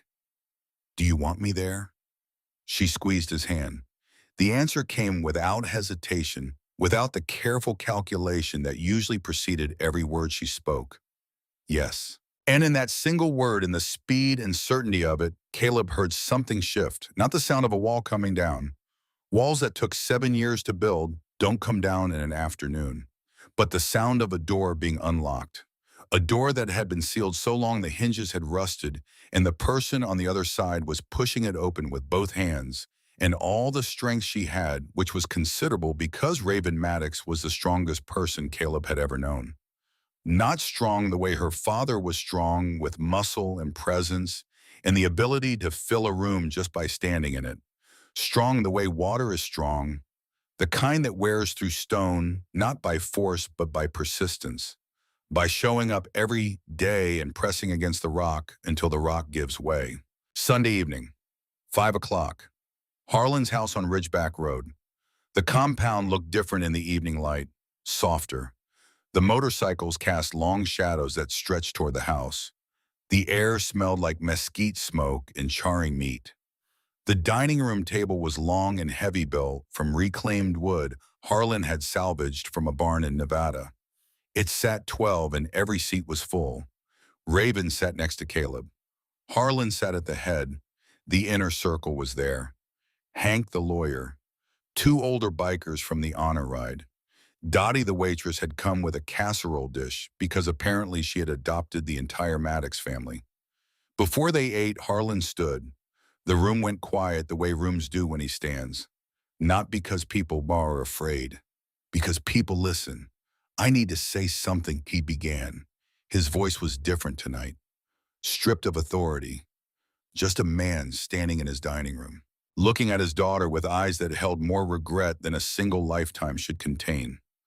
Raven, what I'm about to say I should have said 7 years ago. Every day I didn't say it was a day I failed you. Raven went still. Caleb felt her hand tighten on his under the table. Your mother didn't leave because of the club. She didn't leave because she was weak or because she didn't love you. She left because I was too proud to listen, too proud to change. She asked me to be a father first, and I chose to be a president first. That was my failure, not hers, not yours, mine. The table was silent. Dottie had set down her fork.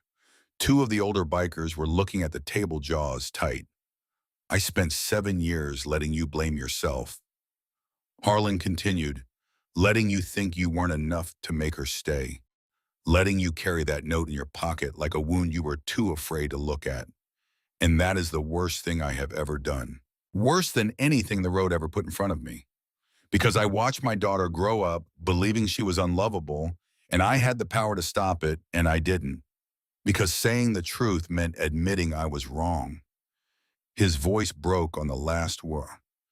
You are enough, Raven. You were always enough. Your mother loved you. I love you. And this boy sitting next to you, he didn't run toward that hallway for the Hells Angels' daughter. He ran for you, the same girl who puts shampoo in lockers and feeds stray cats and sees invisible people. You, just you. Raven was crying, not hiding it, not fighting it, letting the tears fall onto the reclaimed wood while 12 people sat in respectful silence and let the moment be what it needed to be. Caleb put his arm around her, his good arm, and she leaned into him, the leather of her jacket pressing against his shirt, and for the first time in 7 years, the girl who wore armor let someone hold her without it. Harlan looked at Caleb. Will you say grace? Caleb had never said grace in his life, but he tried. Thank you for this food, for this family, for second chances and people who show up when it matters, for being seen when you have been invisible, for homes that aren't just buildings but people who choose you, and for the courage to say the things we should have said a long time ago. Amen, Harlan said. Amen. The table echoed. Glasses were raised. Food was served, ribs and potatoes and cornbread, and Dottie's casserole, which turned out to be mac and cheese so good, it made two grown bikers argue about the recipe. Laughter filled the room. Stories were told. Harlan sat at the head of the table and watched his daughter laugh for the first time in weeks, and the expression on his face was the expression of a man who had finally stopped carrying a weight he should have set down years ago. After dinner, Caleb and Raven walked outside. The November sky was clear, stars everywhere. The constellation Atlas was named after hanging bright above the tree line. I named the cat after that constellation, Caleb said. I know, I saw you looking up at it one night from the parking lot. You were sitting on the hood of your car, head tilted back, and you looked so small. That was the night I decided to help you. What made you decide? You look lonely, not sad, just deeply alone. The kind of alone that isn't about being by yourself. It's about knowing nobody is coming. And I knew that look because I'd been wearing it for 7 years. You're not lonely anymore, Caleb said. Raven looked at him. The starlight caught the wings tattooed on her neck, turning them silver. Neither are you. That evening back at his apartment, Caleb made one last trip to the Honda Civic. It was parked in the guest spot. Under the interior light, everything was exactly as he had left it. The safety pin backpack, the Ziploc bag of toiletries, the blanket folded on the passenger seat, the stain from a spilled chocolate milk. He sat in the driver's seat one final time, felt the groove where his body had pressed night after night for 8 months, opened the glove compartment. His mother's ashes were still there, the cardboard box light and plain. He lifted it carefully. I got a place now, Mom, he said quietly. I got a bed and a kitchen and a door that locks. I got people who care about me. A man who calls me son. A girl who sees me. I think you'd like her. She's fierce like you were before. He paused. I'm not mad at you anymore. I was those first nights in the car, angry at you for the needle, angry at you for leaving me. But I'm not angry now. I'm just sad that you'll never see any of this. He held the box for a while. Then Atlas appeared limping out from behind the dumpster, torn ear, and all meowing with indignation. Caleb opened a can of tuna from his kitchen. His kitchen. He set it on the ground and watched the cat eat. I'm not forgetting about you, buddy. I know what it's like to need someone to show up. His phone buzzed. Text from Wyatt, his brother, the one in Colorado who had been silent for months until the news put Caleb's face on every screen in the country, saw everything. The shooting, the bikers, the apartment.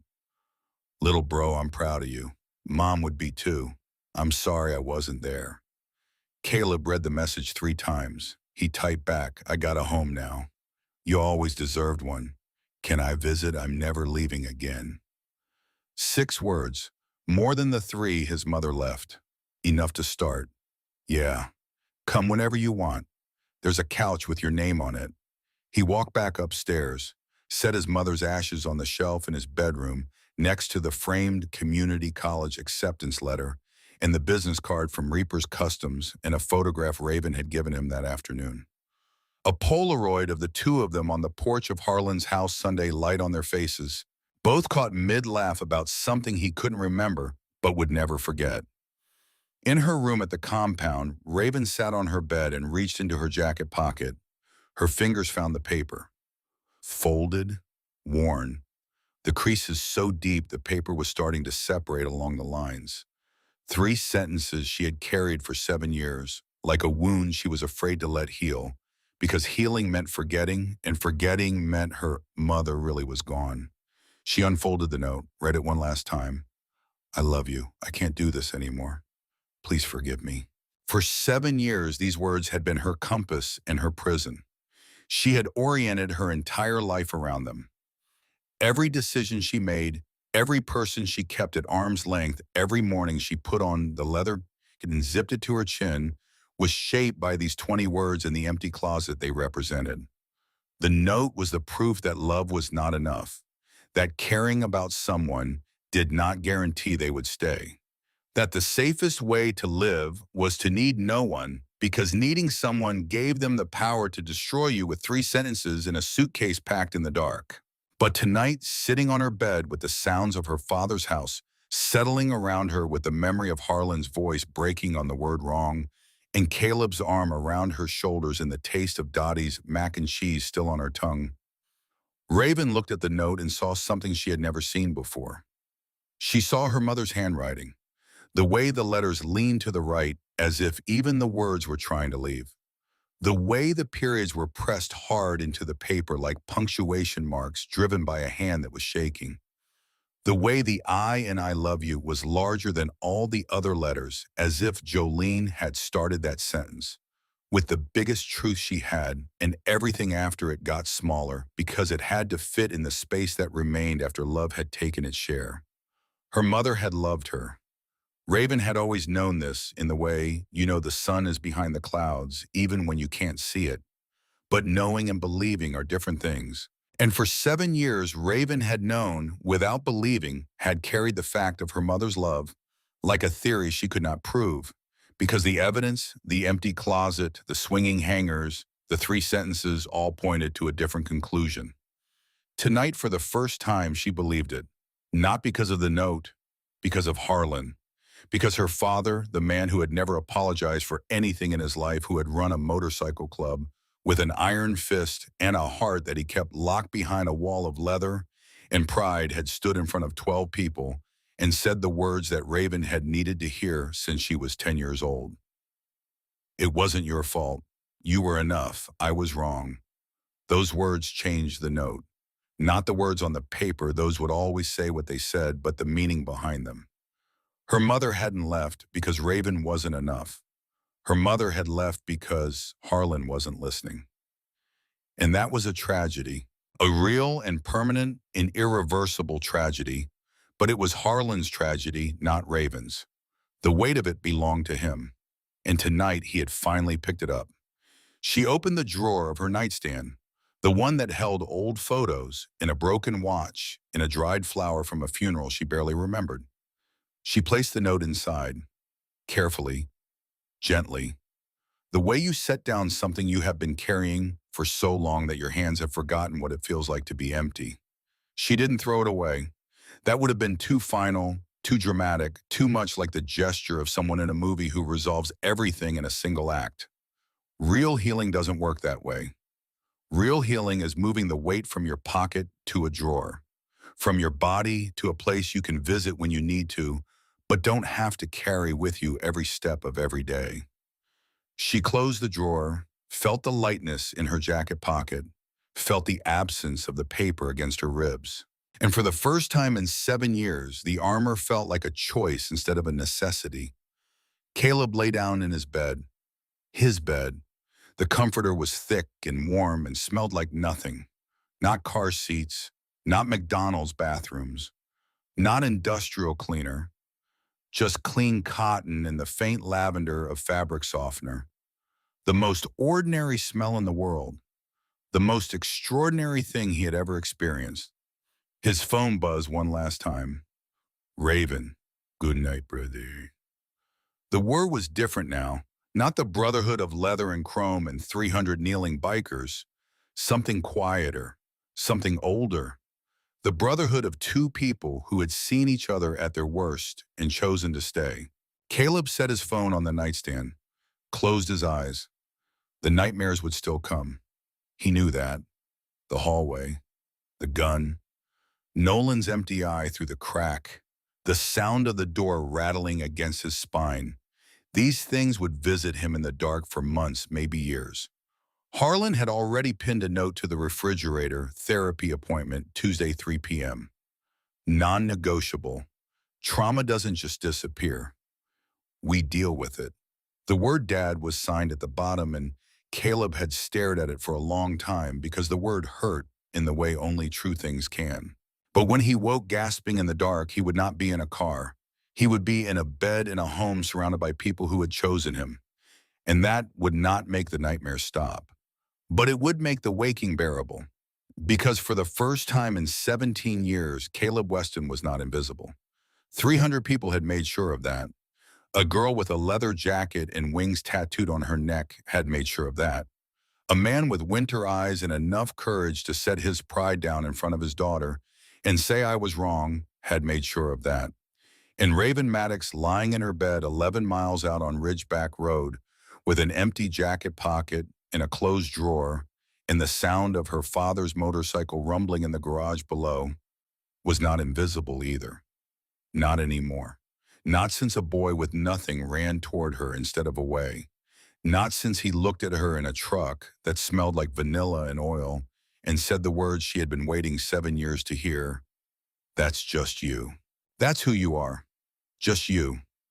Two invisible people who had finally been seen, not by the world, not by the cameras or the news, or the 2 million views on a video that neither of them had asked for, but by each other, in a parking lot, in a locker room, in a janitor's closet with a bullet in the wall, and blood on the floor, and the sound of sirens getting closer. They found family, not the kind you're born into, the kind that kneels for you, the kind that leaves shampoo in your locker, the kind that says you're one of ours now and means it with every stitch of leather and every mile of road and every Sunday dinner, where someone says grace for the first time and means every word.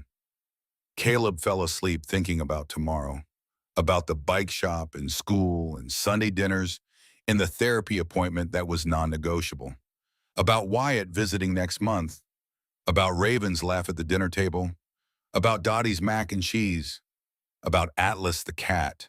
Who would be waiting by the dumpster tomorrow with his torn ear and his limp and his small, persistent faith that someone would show up with tuna?